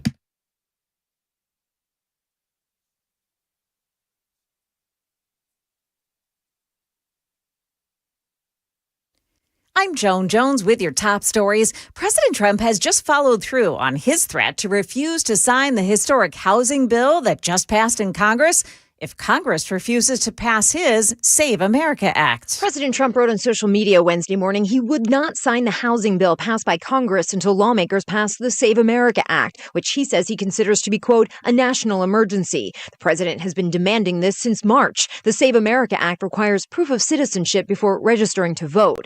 Earlier today, the president criticized the housing bill as being of, quote, minor importance. The legislation's key goal is to increase the supply of homes for sale. It restricts Wall Street investors from buying single-family homes and cuts red tape to make it easier to build new homes. Karen Travers, ABC News, the White House. Border Czar Tom Homan vowed this week to send additional ICE agents to New York City due to what he calls a lack of cooperation. Mayor Zohran Mamdani now responding. I want to be very clear about the fact that I believe that ICE raids are cruel, they are inhumane, they do nothing to serve in the interests of public safety. I've shared that directly with the president. I've shared that in public. He also says that ICE should be abolished. There are flowers propped up against the door of House Minority Leader Hakeem Jeffries' D.C. office this morning. The flowers and a condolences card delivered by the National Republican Congressional Committee to recognize, they say, the House candidates he endorsed who lost to Mamdani-backed socialist in New York last night. In New York, Mamdani's growing influence now in the spotlight. All three candidates he endorsed coming out victorious, raising questions about whether Mamdani's far-left politics can translate into national momentum. In South Carolina, it was President Trump's influence that was tested after making a recent endorsement. Attorney General Alan Wilson winning the Republican primary runoff for governor. I was honored to receive his endorsement. Trump-backed Republicans also winning races from Utah to Maryland. That's ABC's Lionel Moise. By the way, you can see a photo of the flowers and the sympathy card at my X page. Find me at Joan Jones, WTN. That's the latest news. Weather is next. I'm Joan Jones, WTN News.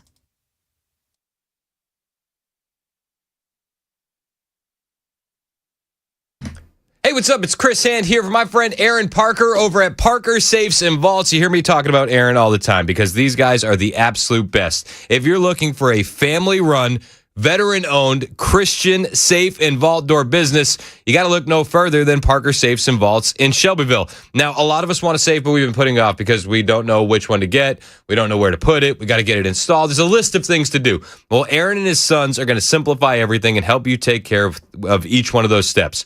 First, they'll help you choose the best safe for your needs and your budget. You can start on their YouTube page. Parker's Safes on YouTube. They have a detailed video review of every safe in stock. From there, they'll offer advice on the best place to put it. They'll deliver it. They'll carefully install it discreetly and professionally themselves. Great safes in stock right now from American Security, Rhino, Liberty, Heyman, and more. These aren't filing cabinets that can be tipped over and pried open by a teenager. These are real safes. Don't put it off any longer. Call my friend Aaron Parker today. You'll be glad you did. 931-842-6445. That's 931-842-6445. Don't forget, you mentioned the Chris Hand Show. When you buy your safe from Parker's, you get a free pistol safe while supplies last. ParkerSafes.com.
Establishment Democrats. And strong turnout on the left could have massive implications for the midterm. Yeah, it was way over 2022.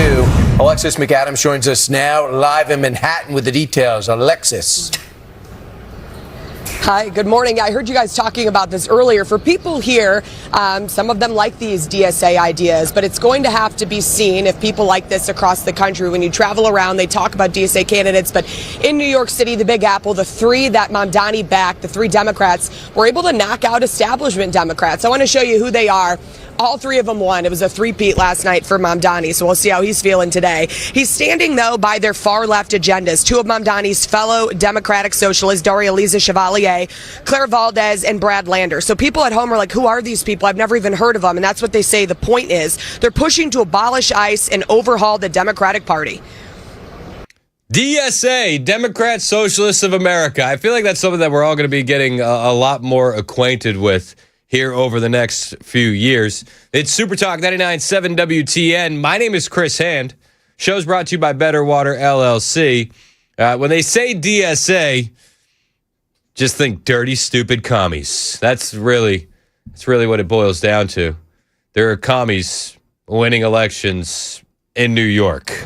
Solidarity is the force that we need to vanquish Trump's fascism, to abolish ICE, and to stand up to the billionaires. Abolish ICE. Free Palestine. Organize your union. And join DSA. I see a New York that we can all afford. I see a New York that truly invests in its babies, not bombs. Babies, not bombs. Is that a thing that we're doing? A New York we can truly afford? It's never going to happen. And one of those shocking wins to some people would have been who you just heard from there, Doria-Liza Chevalier.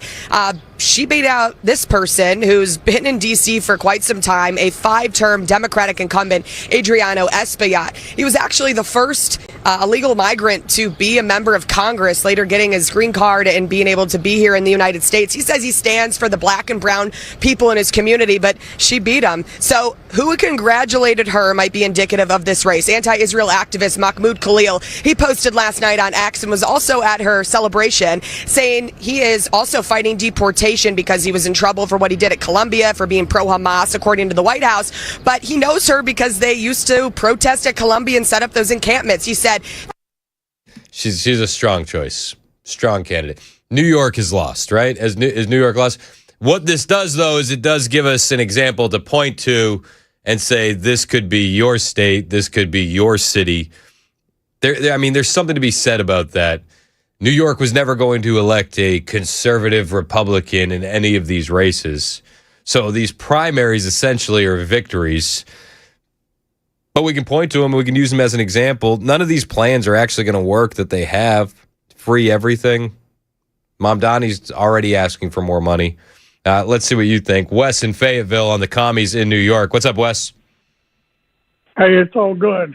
Listen, I was born in New York, and I can remember in 1966, when I was 33 years old, there was nothing on the radio except that we need to fight communism in Vietnam.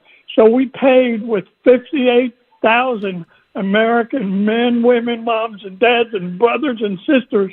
We let them die, let their blood flow all over Vietnam. And now we're inviting them to come into our country, and they're not democratic socialists. They are communists. What does that little name said that himself before he ran? Mamdani. I mean, and I don't know why we're letting it happen. And you can say the exact same thing about the Islamists. I mean, tell a firefighter on September 12th, 2001, that we're going to have Islam running around the streets of New York in the way that it is today. They would have looked at you like you're crazy. I mean, it's been a drip over time, but the waterfall has started. Yeah, but Islam is a religion, but it's not the religion we're against. It's what the religion tells Yeah, see, their followers to do. That's what I disagree with. I think Islam is a political system masquerading as a religion. Sure it is. Yeah, that's just me. Wes, I appreciate the call, sir. Thank you. Call in anytime. Let's go to Christian in Middle Tennessee. What's up? Yes, I'm a veteran from the 60s myself. I'd like to take and point out the fact that my mother never could read nor write, and she was able to get a set up for taking and being able to vote. All you got to go down is to the place to get it. And my youngest sister was also in the same manner. She was able to take and get a card to show that she's a citizen of the United States of America with her birth certificate, etc., and be able to vote. Now, I wanted to make sure that's clear, and somewhere, someone in high offices need to start taking and shouting this to Congress to get this passed, and etc. And if they don't pass it right now, I'm going to consider those that take and don't pass a bill to take and make it where it's you have to have legal papers to take and be able to vote. I'm going to consider them as communists. Same thing with anyone that votes for these people like they did in New York. I'm going to consider them as communists. Yep. I don't take and say socialist because guess what? I know socialist communists. Hey, but the thing about it is they need to be set straight. I'm with you, Christian, and I appreciate the call, man. If they don't get set straight, they're commies. They're welcoming this in, and they're going to get more statements from Zohran Mamdani that sound an awful lot like this. You know, I'm the mayor of a city of 8.5 million people. More than 3 million are immigrants, and I'm one of them. And yet what we've seen this federal administration's policies do is wreak havoc across our city. And it's not just on those who do not have documentation. Frankly, it breeds a sense of fear among so many who call the city home, where they don't know if they're going to step out of their home and be profiled purely on the basis of the color of their skin, or if they can actually live the same life that they were hoping to live in this city. Yes, ICE is just evil, racist. They're not going after criminal illegal aliens. These people are insane. They don't want to deport a criminal illegal alien if he commits murder. They don't want to deport any criminal illegal aliens. I saw a video just yesterday, it was on social media, where this woman was at an 8th grade graduation, a liberal woman, not a person of color, but a very, very liberal woman. She said this is in Maine, she stepped out of the 8th grade graduation to do a perimeter check for ICE. These people are mentally deficient in every way. They're just insane. But Zohran Mamdani continued. He is proud to stand with Daria-Liza Avila-Chevalier because she's the far-left candidate that won her congressional primary that doesn't want to deport criminal illegal aliens, even if they've committed murder, and she wants to abolish ICE. We are not embarrassed of the fact that we are a sanctuary city. We are proud of that fact. And I've spoken to the president directly, as well as said so in public, that I believe that ICE is a cruel agency that does nothing to further the interests of public safety. It's why I agree with Daria-Liza Avila-Chevalier in that we have to abolish ICE. And what we need to do is create an immigration system that has humanity back at the heart of it. I think actually the humanity would be thinking of the angel families in this country, the angel moms and dads who have lost their kids because of criminal illegal aliens. Mercy for the guilty is tyranny for the innocent, and I'm completely over it. I think the most moderate thing that we can do is mass deportations, all of them. I don't even think that going after the worst first should be on the table anymore, because I feel like we've had about 2 years to do that. You know, we've had some time. We've had a year and a half, year and some change. Daria-Liza Avila-Chevalier. We're going to hear this name a lot. She is definitely going to be one of the up-and-comers, a lightning rod in Congress once she eventually wins. She won her primary yesterday. But she is wanting ICE to stop. She wants to abolish ICE. Tom Homan said, yeah, that's never going to happen. Doesn't even want to deport criminals, people who've been not only just charged, but people who've been convicted of crimes in this country. And this is a far-left socialist movement that intends to sweep across the country. Well, I don't think it'll be successful. I think the American people put President Trump in the Oval Office behind me because of his promise to secure the border and remove criminal aliens, which we're doing at record numbers. You look at 800,000 deportation, about 60 to 70% of them being criminals. We've removed hundreds of thousands of criminals off the streets of this country because of President Trump's leadership. We're not going to stop. They can talk all they want. We're going to keep doing our job, removing public safety threats, because that's what the majority of American people want. These politicians are nuts. They lost their minds. We're going to keep doing our job, John. That's Tom Homan. The job is going to continue to be done, whether you like it or not. Let's go to Tony in Montreal. What's up, Tony? How you doing, Chris? Nice Good. to talk to you again, man. You know, this name of this individual, her name is Chevalier. Chevalier is a Haitian name. Avila Chevalier. She's a lunatic. If you listen to her, you know, she should go back to Cuba or Venezuela or China and try to promote the ideas against the government. She would be incarcerated immediately. And you know what? I'm wondering, at a certain point, you have free speech, A2, but how quickly is she touching or closing in on the bubble of traitorism? She's a traitor when she talks about importing this type of communist thought, removal of private property, etc. Look, Jerry Seinfeld was asked, you know, do you support Hamas? He said, why don't you just be honest? It's not Hamas. Be like the KKK. At least they're honest, the KKK. They say they hate Jews and they hate blacks. He says, you want me to say I promote Hamas? Hamas, just say what it is. They hate Jews. It's not promoting any political movement. They hate Jews. They want to kill Jews. That's what Hamas is about. And if you ask Jerry, he said, you know, there's some TikTok lunatics influencer says, can you TikTok something like Free Palestine? He says, Palestine doesn't exist. Israel exists. So guess what? All of this leftist garbage that I don't understand how it's got to this point, Chris. It's actually very dangerous because they're influencing young people and creating automatons and mental deficiencies in these people, thinking that the current status of America, that we should be guilty for 300 years ago of slavery, that we should currently pay for reparations. Listen, most people that live in the United States today would never have the lifestyle they have in any other country other than maybe some countries in Europe and in Canada. If you go and live in Cuba today, you die. People that were advocating for the overthrow of governments in New York and Minnesota, Waltz and all these guys, Ellison, they all stole money. And you know what, Chris? When they steal money, you notice the left doesn't say anything because they believe that when they steal money from the federal government through any of these programs, this is an actual reparations program. They believe that stealing money from the federal government is reparations against the federal government, against your own people. And that's the greatest that is the greatest value of traitors to your country, that they steal the money of the hardworking people of your country, calling it valued reparations. Come on, man. Be serious. Like, you're supposed to be one country under one flag, no color, and you're supposed to be the mind, your heart, the content of your character is what counts. I don't want to keep repeating what Martin Luther King said, but he was a Christian. And the Christian philosophy, believes in peace. Peace, turn the other cheek. We extend our hands to even our enemies.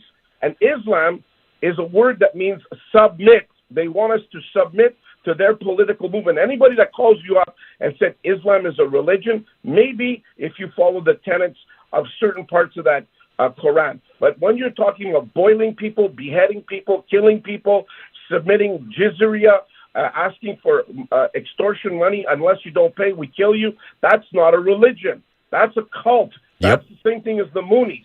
Hey, you're on the money as always, Tony, and I always appreciate you calling in. I love that we give you an opportunity to vent because your own country wouldn't do the same. Thank you for the call. 1052 Super Talk 99.7 WTN.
Hey, what's up, guys? It's Matt Murphy with Super Talk 99.7 WTN, and this morning we are out and about at my house, my brand new house that I've been talking about on the radio, with Nate from USS. What's up, brother? How are you? I'm excellent. How about you? I'm doing well. Good. We invited Nate out. Now, obviously, when you're a new homeowner, especially when you buy a house that's got a few years on it, you don't know what you're dealing with in terms of foundation. And I know that Nate knows a lot more about what I don't see and what I don't know about than I do. So bring the experts out and get them to check out your house.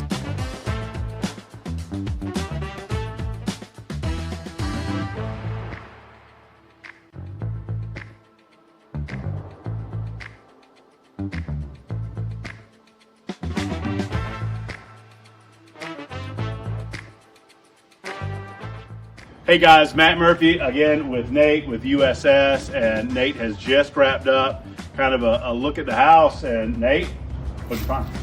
Well, your house is in pretty good shape for the age of it. I had to look pretty hard to find. Okay. Your house being on a slope like it is here, I think we could do a lot of good by trying to terminate your downspouts a little Okay. further from the house there. Okay. Roof water is the killer of foundations, and so if we can just get it to a positive grade to drain away from your house, I think that's real cheap insurance. You want to kind of get it out and downhill. That's right. Yeah. That's So the idea. make sure that it doesn't come right back down towards the foundation walls and causing issues, settlement or leakage. Now, if folks are watching this video and they are like, we need to get Nate out to the house to do a look. I mean, it took, I watched you do it. It's, 30, 45 minutes, something like that. Yeah. To do a comprehensive kind of an examination around the house. And they just give you a call and schedule? Yeah, absolutely. You can call our main phone number, or you can call reach USSTN.com and Sure. schedule right through the website there. Our girls in the call center will get back to you just about immediately, as long as it's during business hours. So This just makes a lot of sense, folks, for you guys to do an examination of your house like we've done, to check it out. I'm going to get those gutters done with Nate and his team at USS, and then we'll do a video and let you know how those look at the end of all of this. So thank you, guys. Hey, that'd be great. We appreciate you, brother. Matt, All we right. appreciate you.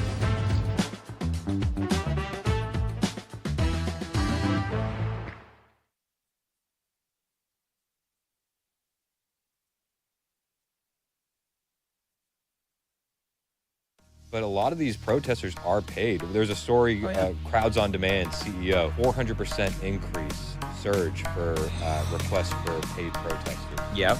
Protester requests have increased 400% since President Trump announced the federal takeover of D.C.'s police department. No, none of this. I mean, we've seen this time and time again, where they've got all of these different protests, and it goes on. Where it feels like it's every couple of weeks they've got another protest going on. It is time to unite, not to fight each other the way they want us to do. And they keep offering, looking for people to protest.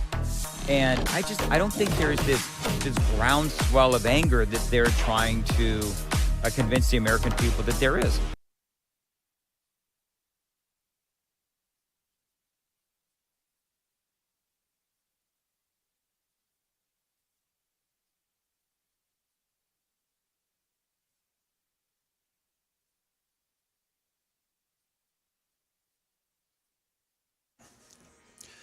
The president giving an ultimatum to Congress. Also, international weapons inspectors, will they or won't they? And a Millersville city commissioner resigns. We'll have those stories at 11 on Super Talk 99.7 WTN. That's Jay Harper in the newsroom. My name is Chris Hand. The show's brought to you by Better Water LLC, water filtration systems, water softeners, betterwater.com. We got Paul in North Carolina who's been holding on the line for a minute. What's up, Paul? How are you? Good morning. How you doing? Good, man. What do you got? I was just wondering if anybody remembers. I remember when President Kennedy was president and Khrushchev was the leader of Russia, would always make the statement, we will take over America without even firing a shot. Yep. And you think about all the way the educational system has gone. I don't even know what they teach in school anymore. Well, I think the educational system being taken over was like step one, and everybody knows it. And then now you've got no one knows what communism really is. Nope, you're absolutely right. And I appreciate the call. And to your point on Khrushchev, we'll take over the country without firing a shot. That always brings me back to the Yuri Bezmenov, and I've played this guy before on the air. He was a KGB defector, and there's a longer interview of this available on YouTube that you should definitely check out. But it was like essentially how you infiltrate America with communism, and he explained the role of leftists in this equation and how they would be treated as useful idiots. The larger interview is called The 4 Stages of Ideological Subversion. And this is how you take over that country without firing a shot. But when he explains the role of leftists in all of this, and you look at what's going on, especially in places like New York, you do wonder, did we lose already? You see, the useful idiots, the leftists who are idealistically believing in the beauty of Soviet socialist or communist or whatever system, when they get disillusioned, they become the worst enemies. That's why my KGB instructors specifically made the point, never bother with leftists. Forget about these political prostitutes. Aim higher. But to eliminate the others, to execute the others, don't they serve some purpose? Wouldn't they be the ones they rely on? They serve purpose only at the stage of destabilization of a nation. For example, your leftists in United States, all these professors and all these beautiful civil rights defenders, they are instrumental in the process of the subversion only to destabilize the nation. When their job is completed, they are not needed anymore. They know too much. Some of them, when they get disillusioned, when they see that Marxist-Leninists come to power, obviously they get offended. They think that they will come to power. That will never happen, of course. They will be lined up against the wall and shot. Useful idiots get it first. If you have never seen this interview, it is so good. It's called The 4 Stages of Ideological Subversion. It's from 1984. It's very relevant. And it was Yuri Bezmenov, a defected KGB operative. You should definitely watch that if you've never seen it before. It's 11 o'clock. This is Super Talk 99.7 WTN.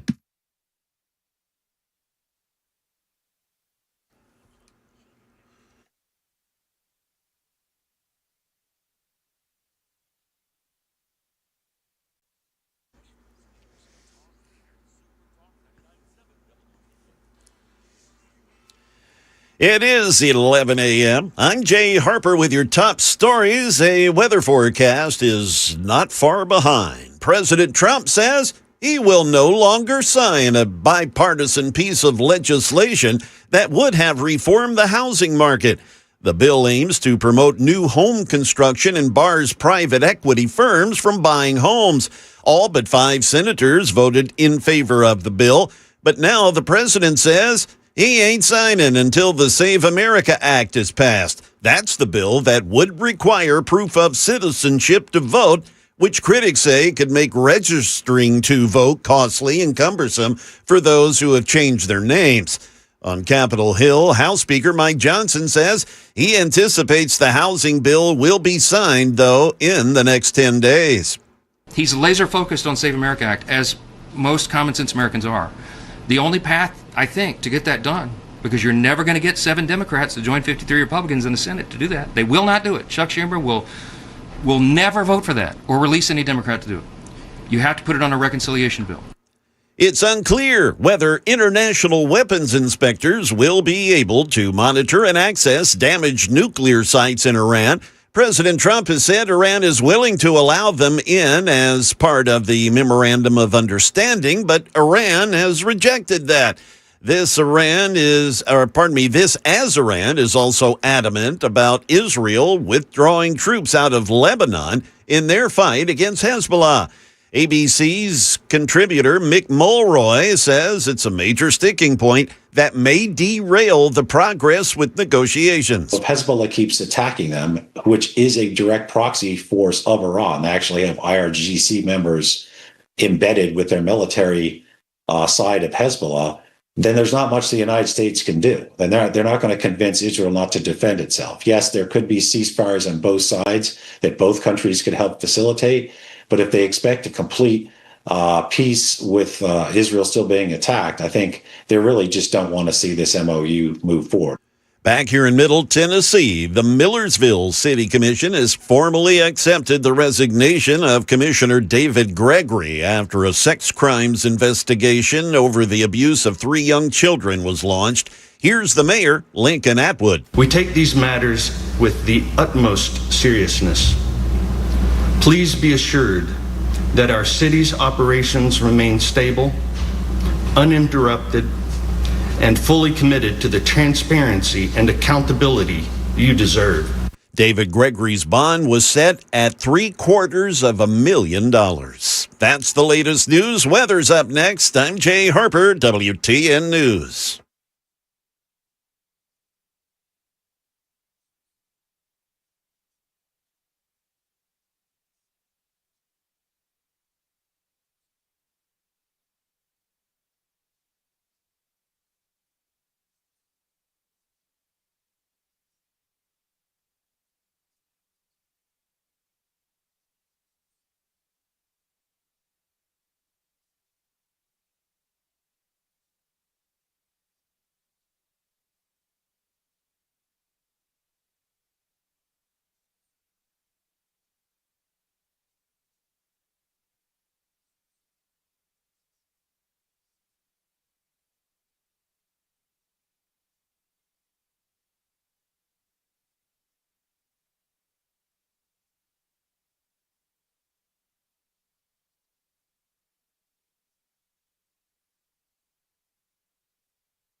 .1106 Super Talk 99.7 WTN. My name is Chris Hand. The show is brought to you by Better Water LLC, water filtration systems, water softeners, betterwater.com. We have been talking about New York. We talked about Zohran Mamdani. They all want to abolish ICE. They're not the only Democrats that want to do that. Democrats, commies, socialists. I mean, I feel like it's all interchangeable at this point. But they're everywhere. They're in all the big blue cities. I saw a story coming out of Chicago, or Illinois to be more specific, that made me absolutely sick. You ready for this? I don't even think you're ready for this. So there was a teacher in Illinois who was involved in a Tren de Aragua triple murder case mass shooting. And Democrats released her from jail. Yep, I mean, that's pretty much the story. She reportedly came into the country in 2021, overstayed her visa, and assisted in the killings. She drove 2 gunmen affiliated with Tren de Aragua, where they allegedly opened fire, and then she helped them flee the scene. 3 killed, several injured.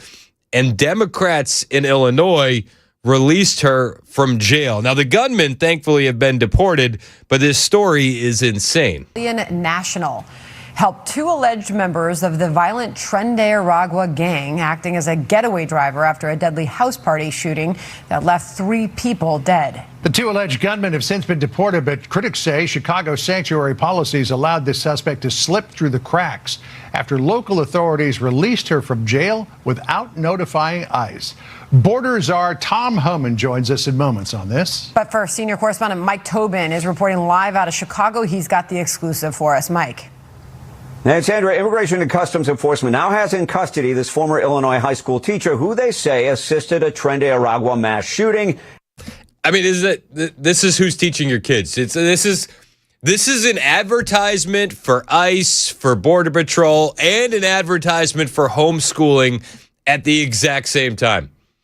This is a teacher involved in a triple murder case, illegal alien, overstayed her visa, and the Democrats released her from jail. Like, it checks all the boxes. And it gets more complicated from there. Giovanna Mercedes Moreno Ochapinte, 32 years old, first entered the U.S. in October of 2021 with the visa waiver program. But she was supposed to leave January 2nd, 2022, and she overstayed her visa. Skip forward to December 2nd, 2024, when the Department of Homeland Security says she drove 2 gunmen affiliated with the Venezuelan gang Tren de Aragua to a house party in the Gage Park area of Chicago, where they allegedly opened fire. 3 people were killed, several others injured. Federal authorities say Moreno Ochapinte also helped the gunman flee the scene. Ochapinte, I should say. The 2 men she allegedly drove to the scene also helped the gunman flee the scene. Ochapinte, I should say. The 2 men she allegedly drove to the scene and helped escape, Ricardo Grandillo Padilla and Edward Martinez Sermeno, have both been arrested and deported. Chicago police arrested this former teacher December 5th, 2025. Federal authorities say she had weapons in her car at the time of the arrest. Other than that, she's a very nice person. Other than that, she's a great teacher of the year, teacher of the month. Wasn't the White House correspondent shooter also a teacher? He was teacher of the month. This is a homeschooling ad. Look at me now. This is now a homeschooling ad. Tom Homan obviously pissed off because Chicago Democrats released this woman. They refused to honor the detainer for this illegal alien who assisted in a triple murder. And it reminds me again. National. It reminds me again of what you're seeing in New York, where the soon-to-be Congresswoman, Daria Elisa Chevalier, she doesn't believe that you should be deported if you commit a murder. It's crazy. City policies, the dangerous policies of these sanctuary, states, sanctuary cities. Look, she was complicit in the murder of 3 people. And they didn't honor a detainer, release her back to the street. Like I say it again, President Trump has promised the American people he's going to make this country safe again. And one of the ways he's going to do that is remove illegal aliens or public safety threats. So ISIS is going to continue to do their job. But let's be clear, it makes it less efficient.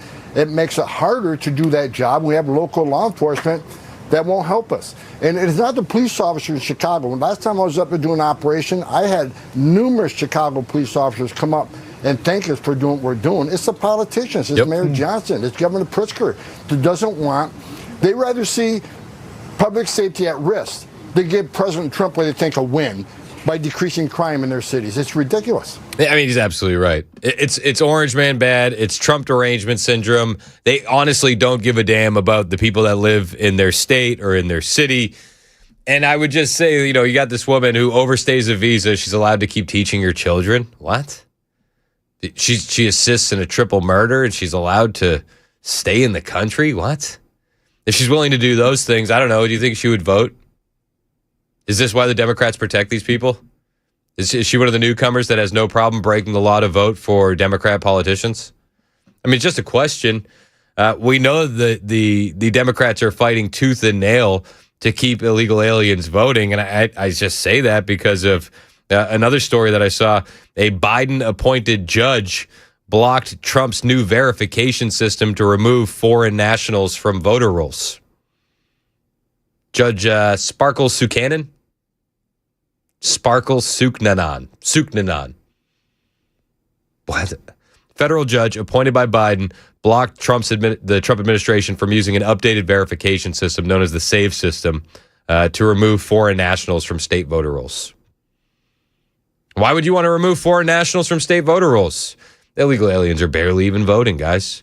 On Monday, Judge Sparkle Suknanan, I think that if your name is Sparkle, you should be barred from being a judge even if you're conservative. If your name is Sparkle, you just do something else. But she was appointed to the United States District Court of the District of Columbia by Biden. She issued an order to prevent the Trump administration from using a streamlined version of the federal government's SAVE program to combat voter fraud. The update to SAVE allowed states to more quickly verify that only American citizens are voting in federal elections by no longer requiring that all 9 digits of a voter registrant's social security number have to be entered to verify eligibility.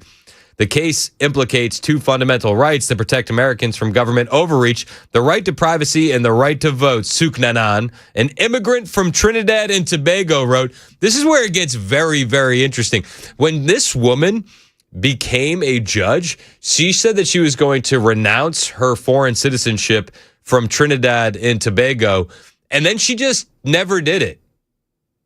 So she's a dual citizen judge who doesn't hold America-only loyalties, and she's allowed to rule on a program that would keep foreigners from voting in our federal elections?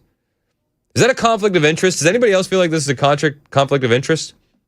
They say in the past year, several federal agencies have joined forces to create centralized federal database that contains the private information of United States citizens, including social security numbers, citizenship status, and other sensitive data. But decades ago, Congress put protections in place to prevent precisely this type of centralized data bank. And the record in this case shows that the federal agencies that created this database knew that it violates those statutory protections. The agencies were scrambling to comply with an executive order aimed at reshaping federal elections, which directed them to create a system for mass voter verification. So they haphazardly combined and repurposed private information of millions of Americans, including citizenship data they knew to be unreliable.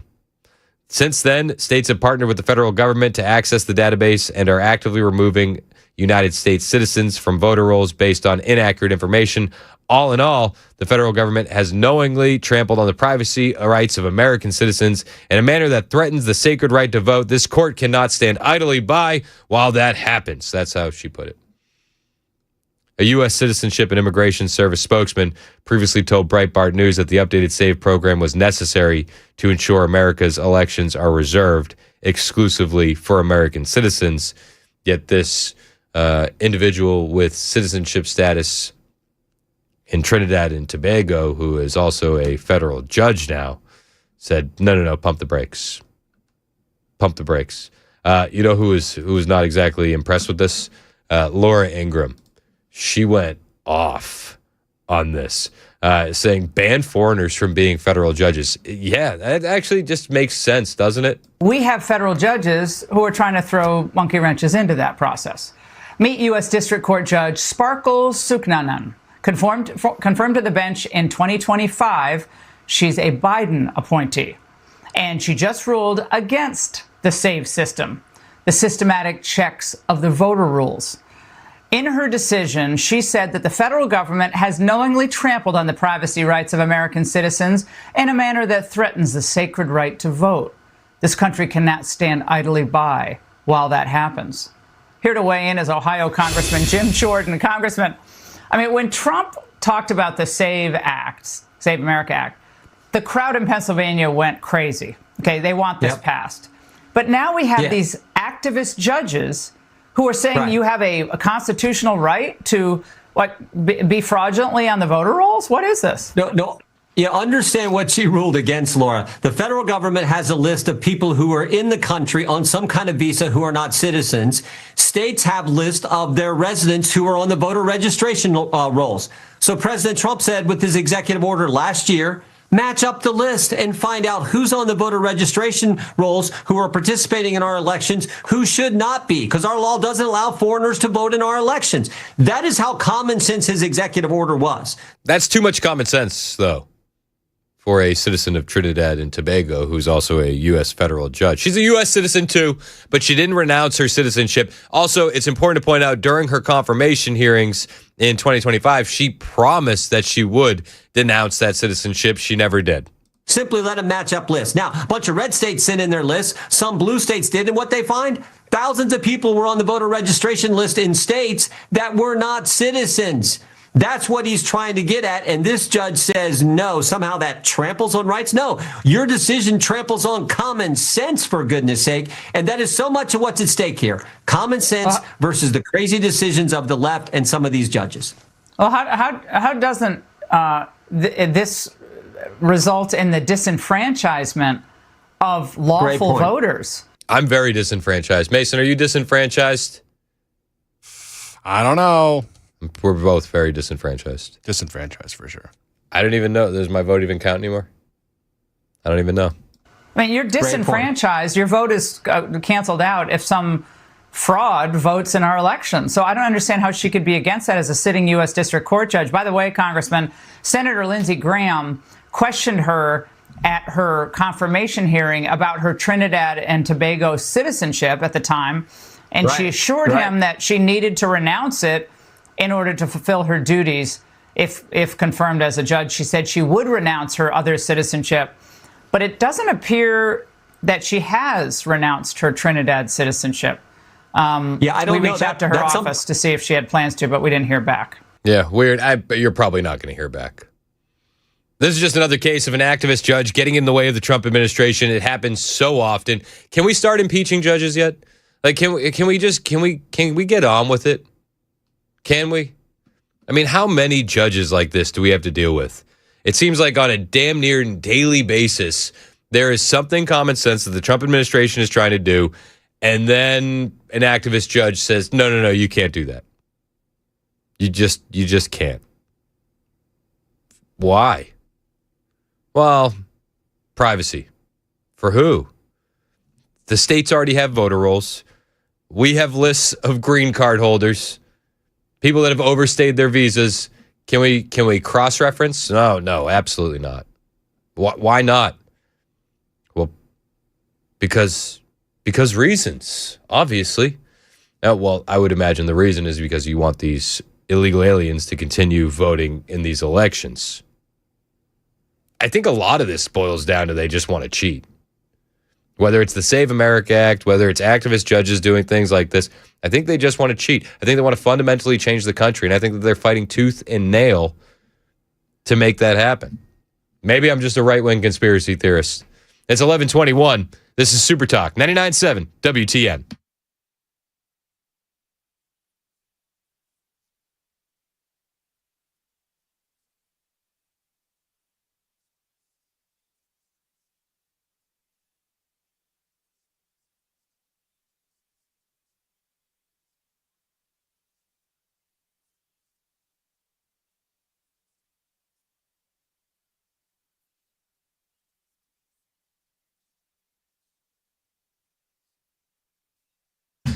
Hey, what's up? It's Chris Hand here from my friends at Busy Bee Plumbing, Heating, and Cooling. You know who was at my house yesterday?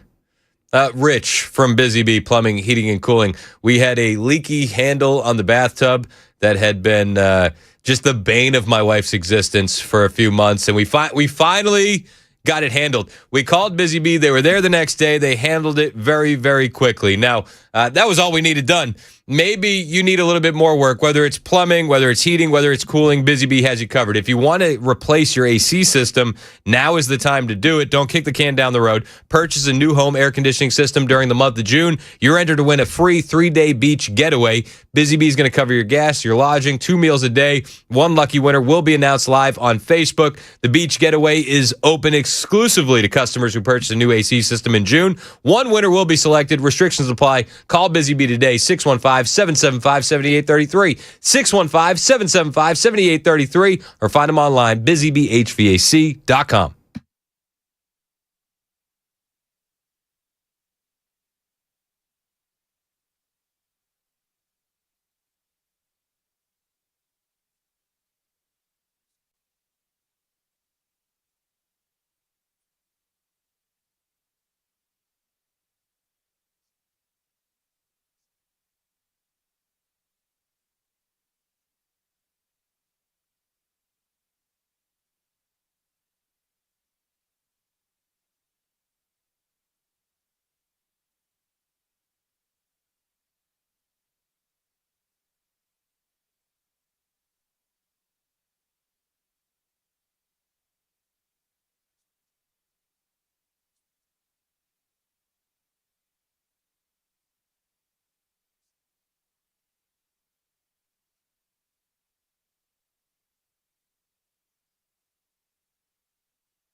The dispute over weapons inspectors inside Iran continues. We'll also have more on the murder trial of a former Tennessee Titans scout, and the latest home sale numbers have been released. All that coming up at 11:30 on Super Talk 99.7 WTN. That's Jay Harper in the newsroom. My name is Chris Hand. Headlines on the way in less than 5 minutes. This is Super Talk 99.7 WTN. You can listen to us on all the apps, the FM dial. Podcasts are always available after the show. You can watch us as well on YouTube and Rumble. Is that enough things? How about one more? Follow me on social media, at Chris Hand on air. Appreciate you. I'll hit follow back. I'll do that. We really did have Busy Bee at the house yesterday. I believe it. We really did. You trying to get on that vacation? I'm like, we just got back from vacation. My wife's like, that handle's still leaking on the bathtub. I'm like, oh no. I'll call Busy Bee. Get it fixed? I was under the impression that if I ignored it long enough, it would fix itself. That's how things work. It's worked before. So allegedly. So yeah, we went. All right, Millie wanted to take a bath. Turn it on. It's like it's still leaking, Chris. All right, it's a lot more water in places that aren't supposed to be wet. I'll get it fixed. He'll do it. Shout out to Rich. Rich did a great job. We appreciate it. We got the lightning round on the way. We got some things to talk about. Did you hear what's going on with the guy from Elf? Which guy from Elf? So the guy who gets really mad that manages the mall. Oh, in the toy store? Yeah, the bald guy, the bald black guy. Yeah. What about him? Faison Love. Dude, I saw him in handcuffs. No. Yep, we'll talk about it. We'll talk about it in the lightning round. It's not even 7 a.m. It's nice. Santa's not coming to town. No, I mean he's got some. And when you find out why, it's a little bit like, dude, what are you doing? Come on. So we'll talk about that. And then I got a video. There's a woman. Okay, so the Knicks won the championship. Nobody's excited, except for New Yorkers. They're so excited they burn a bus. Did they actually burn a bus? They lit a bus on fire. They smashed it with scooters. It was a guy who was visiting. They tackled his bus, stopped him in the road, and just started destroying it. I thought the story I had was bad. This is why I really didn't pay much attention to the news while I was gone. Yeah, Joan took over the lightning round last week and covered it. It was Did she do the lightning round every day? Not every day, but like most days. 2 days, yeah. It's kind of like what I do. Yeah. So all right, so I didn't know they lit buses on fire. Yeah, it's a little nuts. So apparently they had, and I'm just whatever. I'm doing it now. So apparently they had like New York Knicks themed trash cans. Really? In New York? Yeah, they were like orange and blue, which I thought was hilarious because I do think the team is trash. True. So they had these New York Knicks themed trash cans. And there was a woman, it's actually like beautiful poetry. There was a woman who worked for JP Morgan Chase, okay? And she wasn't like a banker or anything like that. She was their DEI executive. Oh. So the DEI executive for JP Morgan and Chase, she got fired from her job yesterday because on video, she emptied out and stole one of those trash cans. And it's like all of this is poetry. The Knicks parade prompted all types of celebrations, but one woman's behavior left her jobless after. You see, okay, before we go any further, this is why you need to watch on Super Talk TV, on YouTube and Rumble, because if I showed you this woman and I said, what does she do? Guarantee you 90% of this audience would be like, DEI executive. It goes back to the glasses. The glasses are always a tell. And she's like, sign. Is that cornrows or dreads? It's only half cornrows. It's only half cornrows. And she's white. Yeah, she's white. And overweight. Do you think the cornrows are just under the hat? Like a fake? Maybe. Like how we sometimes you can get like the visor cap with the frizzy hair on top. Yeah. It's like a reverse one of those. Long instead of spiky. Yeah. Yeah. I don't know. So this is a video of her. She's literally, and nobody in New York even cared about her emptying the trash out on the street because it's New York. Yeah, it all looks the same. They were mad that she stole the trash can. She emptied a blue and orange colored trash can onto the streets and then stole it. She was fired by JP Morgan Chase after being identified as their DEI executive. Another one bites the dust. Another one done. Another one done. Another one bites the dust. Le who? The her. That was my favorite part. I got 17 seconds into the clip, and I was like, let's go. If you need a silver lining for the New York Knicks winning a championship, it's that JP Morgan Chase had to fire their DEI executive. Just in case you're watching. I was actually impressed. She manhandled that trash can, and that thing looks heavy. It is hers now. Well, was hers. So, no, here's the thing. There's no reports on whether or not she returned it. If I got fired from it, my job, I'd be like, that's mine now. Sorry. Yeah. I don't have it anymore. Yeah. Why would you? Oh, no, I lost my job. Guess I'm going to return the trash can I stole. Can you imagine getting fired from your job because you stole a trash can? And still not getting arrested? So far, she has not been charged with a crime, but the city sanitation department saying, quote, dumping trash onto the street and stealing public property for your own personal use is the most New York thing ever. Sorry, that wasn't their statement. Are both illegal, antisocial behaviors and not what New Yorkers do. On top of all of that, doing both on camera is incredibly stupid. I do think that you could argue this is exactly what New Yorkers do. Yeah. I think that there's room for that debate. The argument is there. 11:31, Super Talk, 99.7 WTN.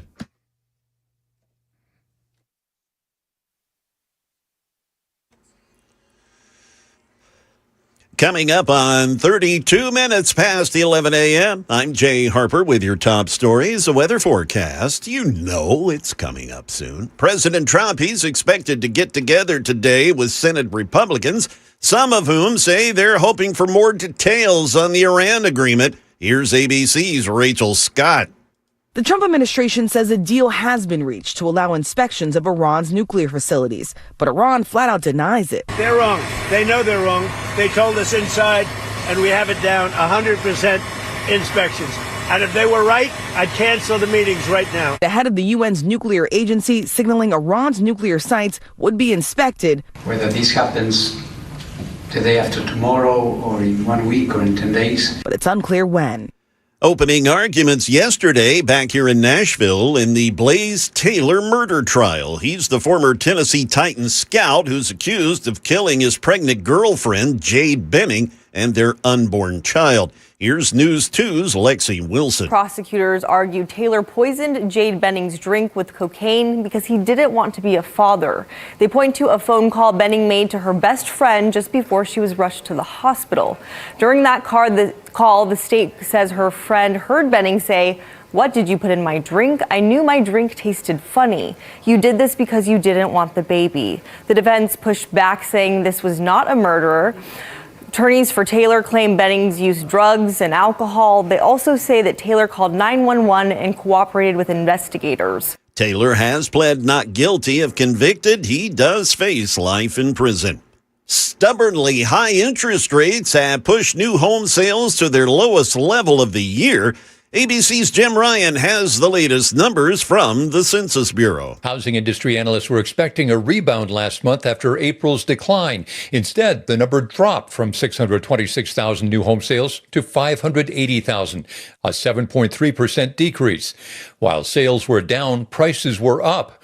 The median price of new houses sold in May was $424,900, up 2% in just a month. Researchers say mice are evolving faster than they thought they were, and getting rid of them may be more difficult. ABC's Sherry Preston reports. Rutgers University scientist Chang-Lu Wang has been studying mice for years, taking blood samples from rodents in New York, Philadelphia, and Washington, D.C., and says, from those samples, we found that about 70% of the mice populations contain mutations that can make them resistant to traditional pesticides. Philadelphia exterminator Terrell Williams can attest. What's happening is it's starting to take longer for the application to work. As the mice evolve, experts say humans need to as well, focusing on prevention and sanitation instead of poisons. Revenge of the mice. That's the latest news. Weather's on the way. I'm Jay Harper, WTN News.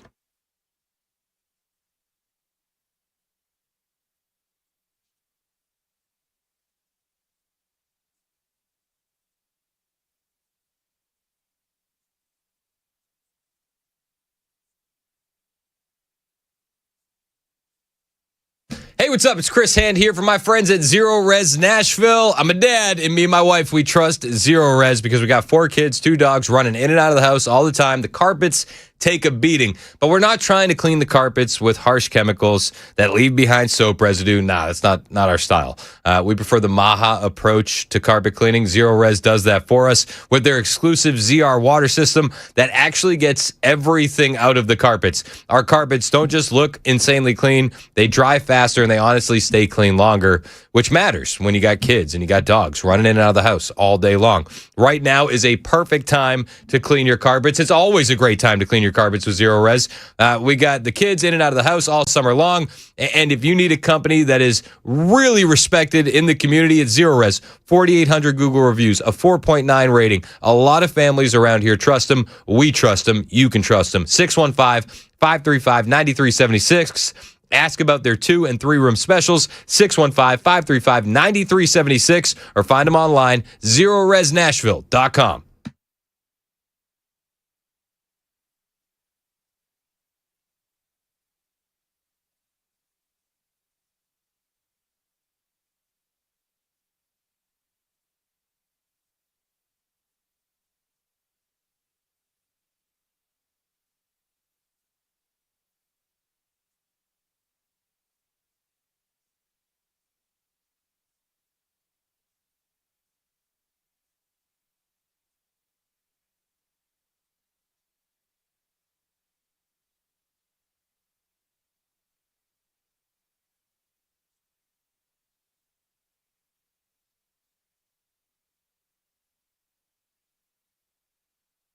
Remember last week with the Tylenol stuff?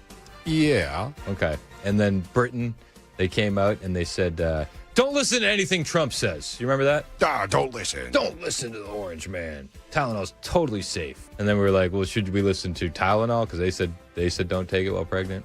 Yeah, they said that a while ago, didn't they? Yeah. Well, I've come to a new conclusion. We don't need to listen to anything the British government says, which leads me to this headline. First cousin marriage has benefits, says NHS guidance, despite birth defect risk. First cousin marriage is linked to stronger extended family support systems and economic advantages. It's a strong family. Now, it's important to point out the real reason that they're doing this is because they've been culturally invaded by Muslims. I know. Listen, it's uncomfortable. People don't want to talk about it, but we'll talk about it. Diversity is our strength. Yikes.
.39 past the hour, Super Talk 99.7 WTN. My name is Chris Hand.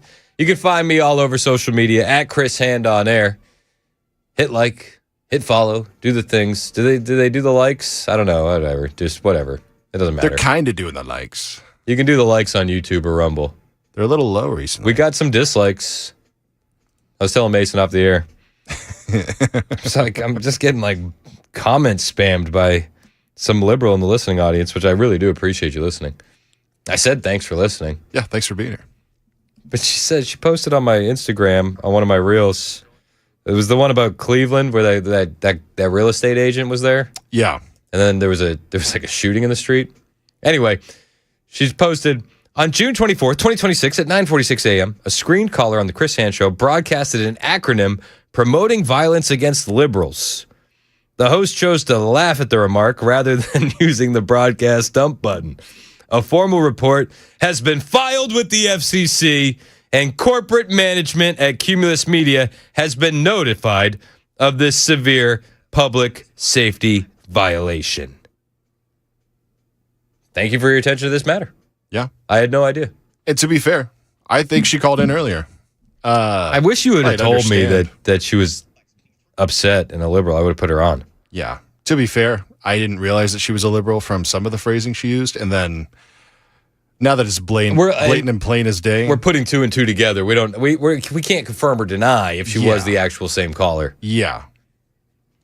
I don't know. I couldn't see the glasses. First of all, I don't ever advocate for violence.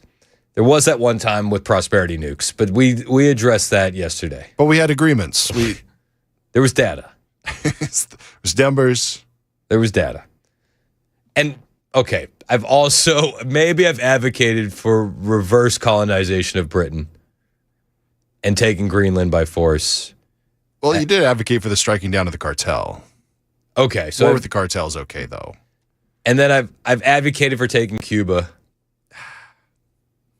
You'd say violently, though. No, you just take it. But I would like to point out, when it comes to violence and leftists, I think you guys have the market cornered. So there's that.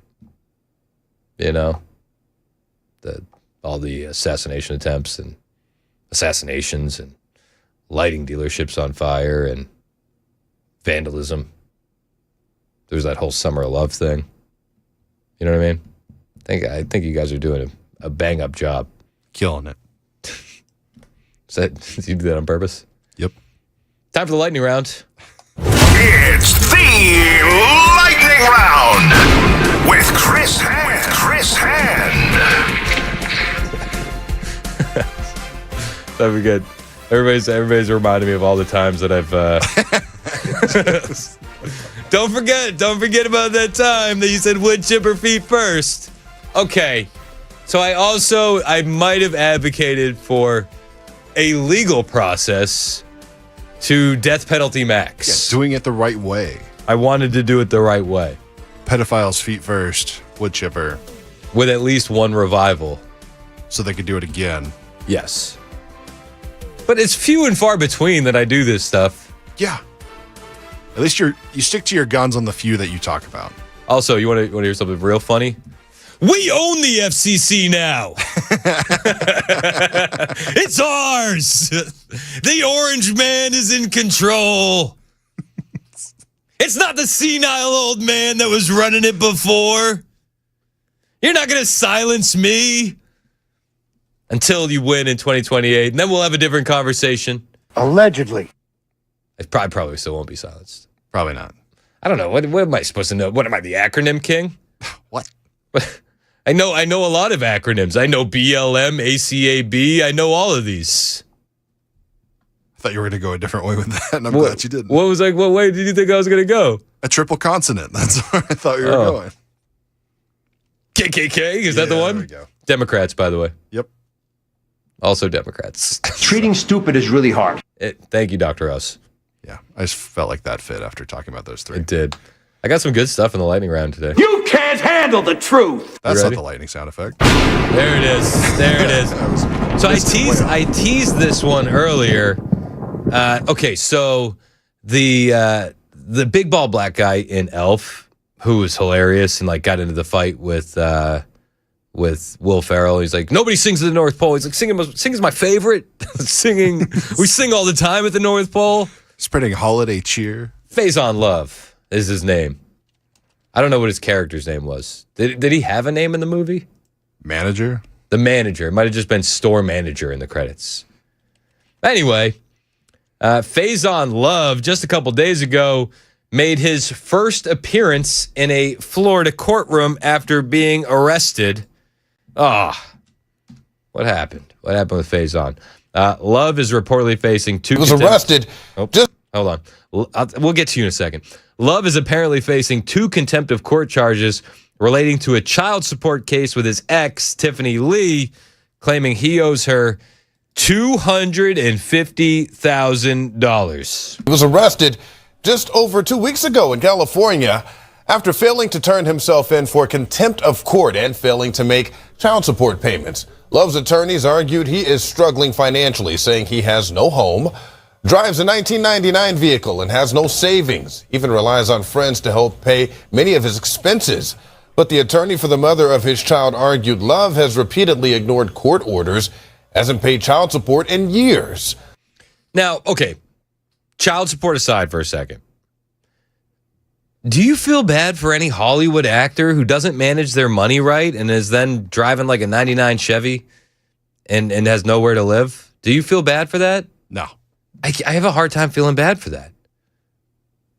Also, when you top it off with the deadbeat dad status, when you should have plenty of money in the bank to take care of those kids, I feel even less bad. Yeah. You know what I mean? They rolled him out in a wheelchair, too. He's looking rough. He's looking rough.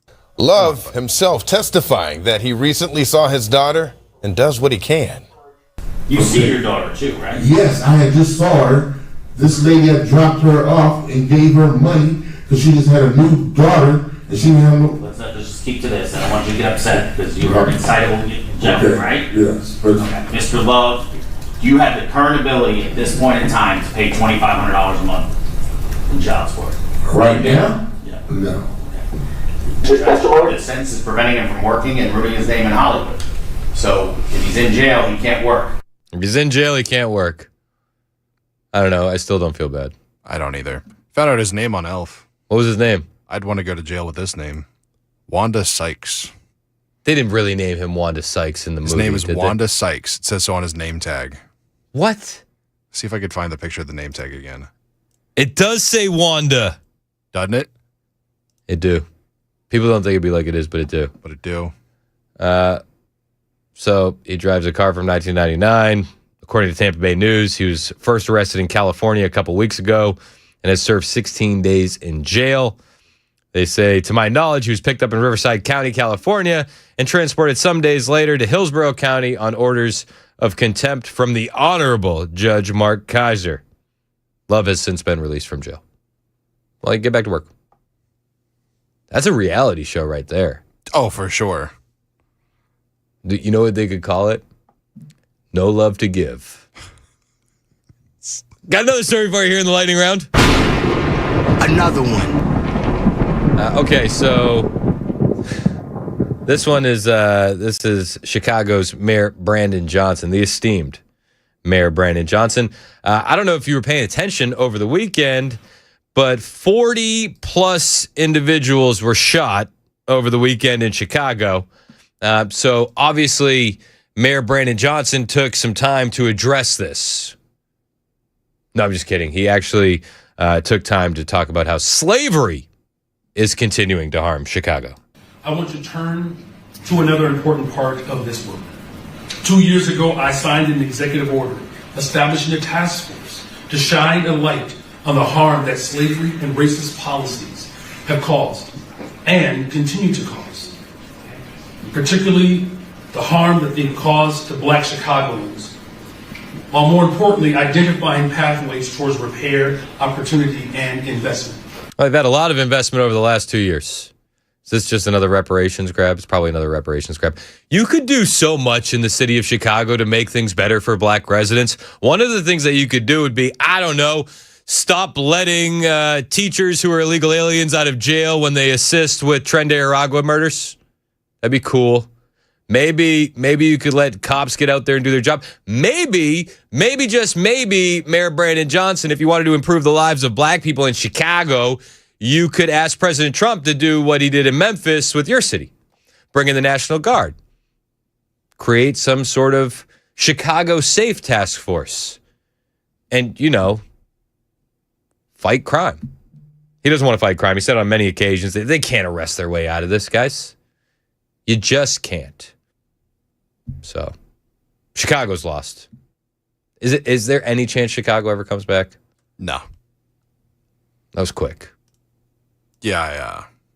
May not be quick on lightning, but I know my understanding of Chicago. Got another story for you here in the lightning round. Thanks, Mason. Thanks, Mason. All right, so this one's wild. I hope Tony's still listening. Our friend from Montreal. This is happening in a neighboring. Is it province? They do provinces. It's like the metric system for states. So they what?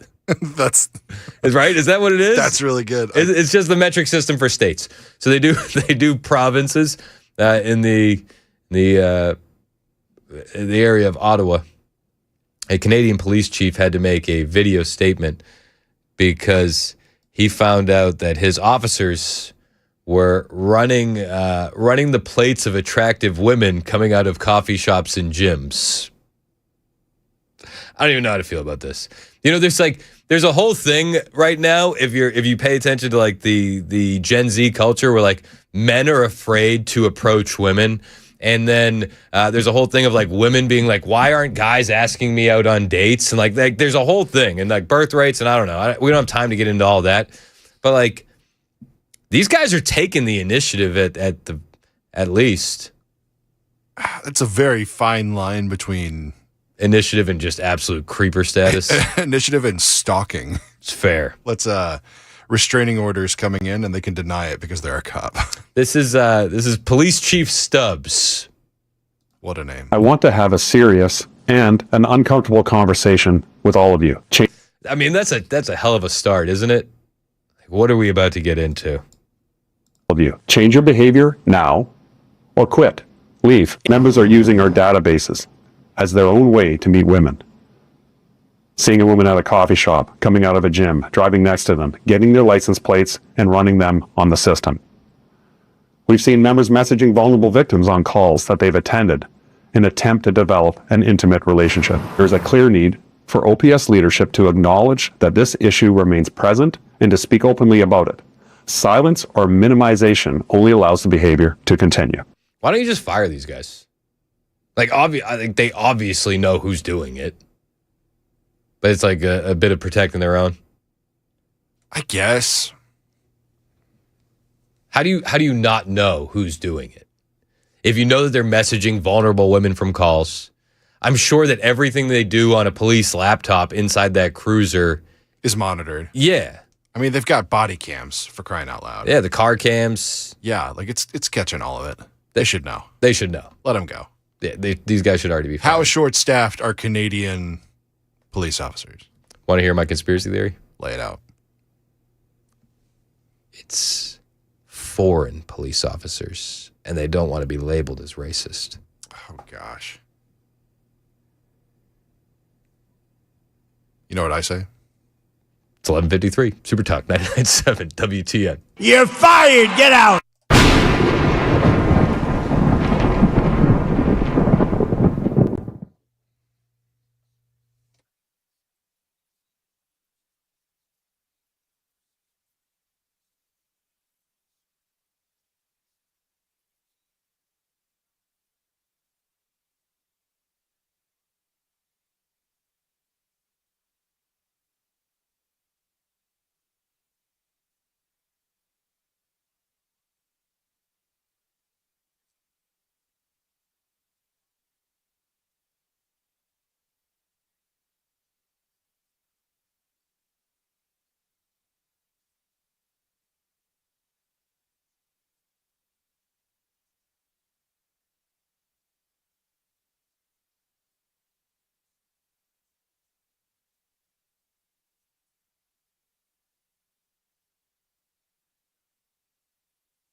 It's 11:58 on Super Talk 99.7 WTN. Hey, how are you? My name is Chris Hand. Mason Fleming producing. Jay Harper in the newsroom. Chad Benson just walked in. What's up, Chad? What is up, brother? Not much, man. What are you focused on today?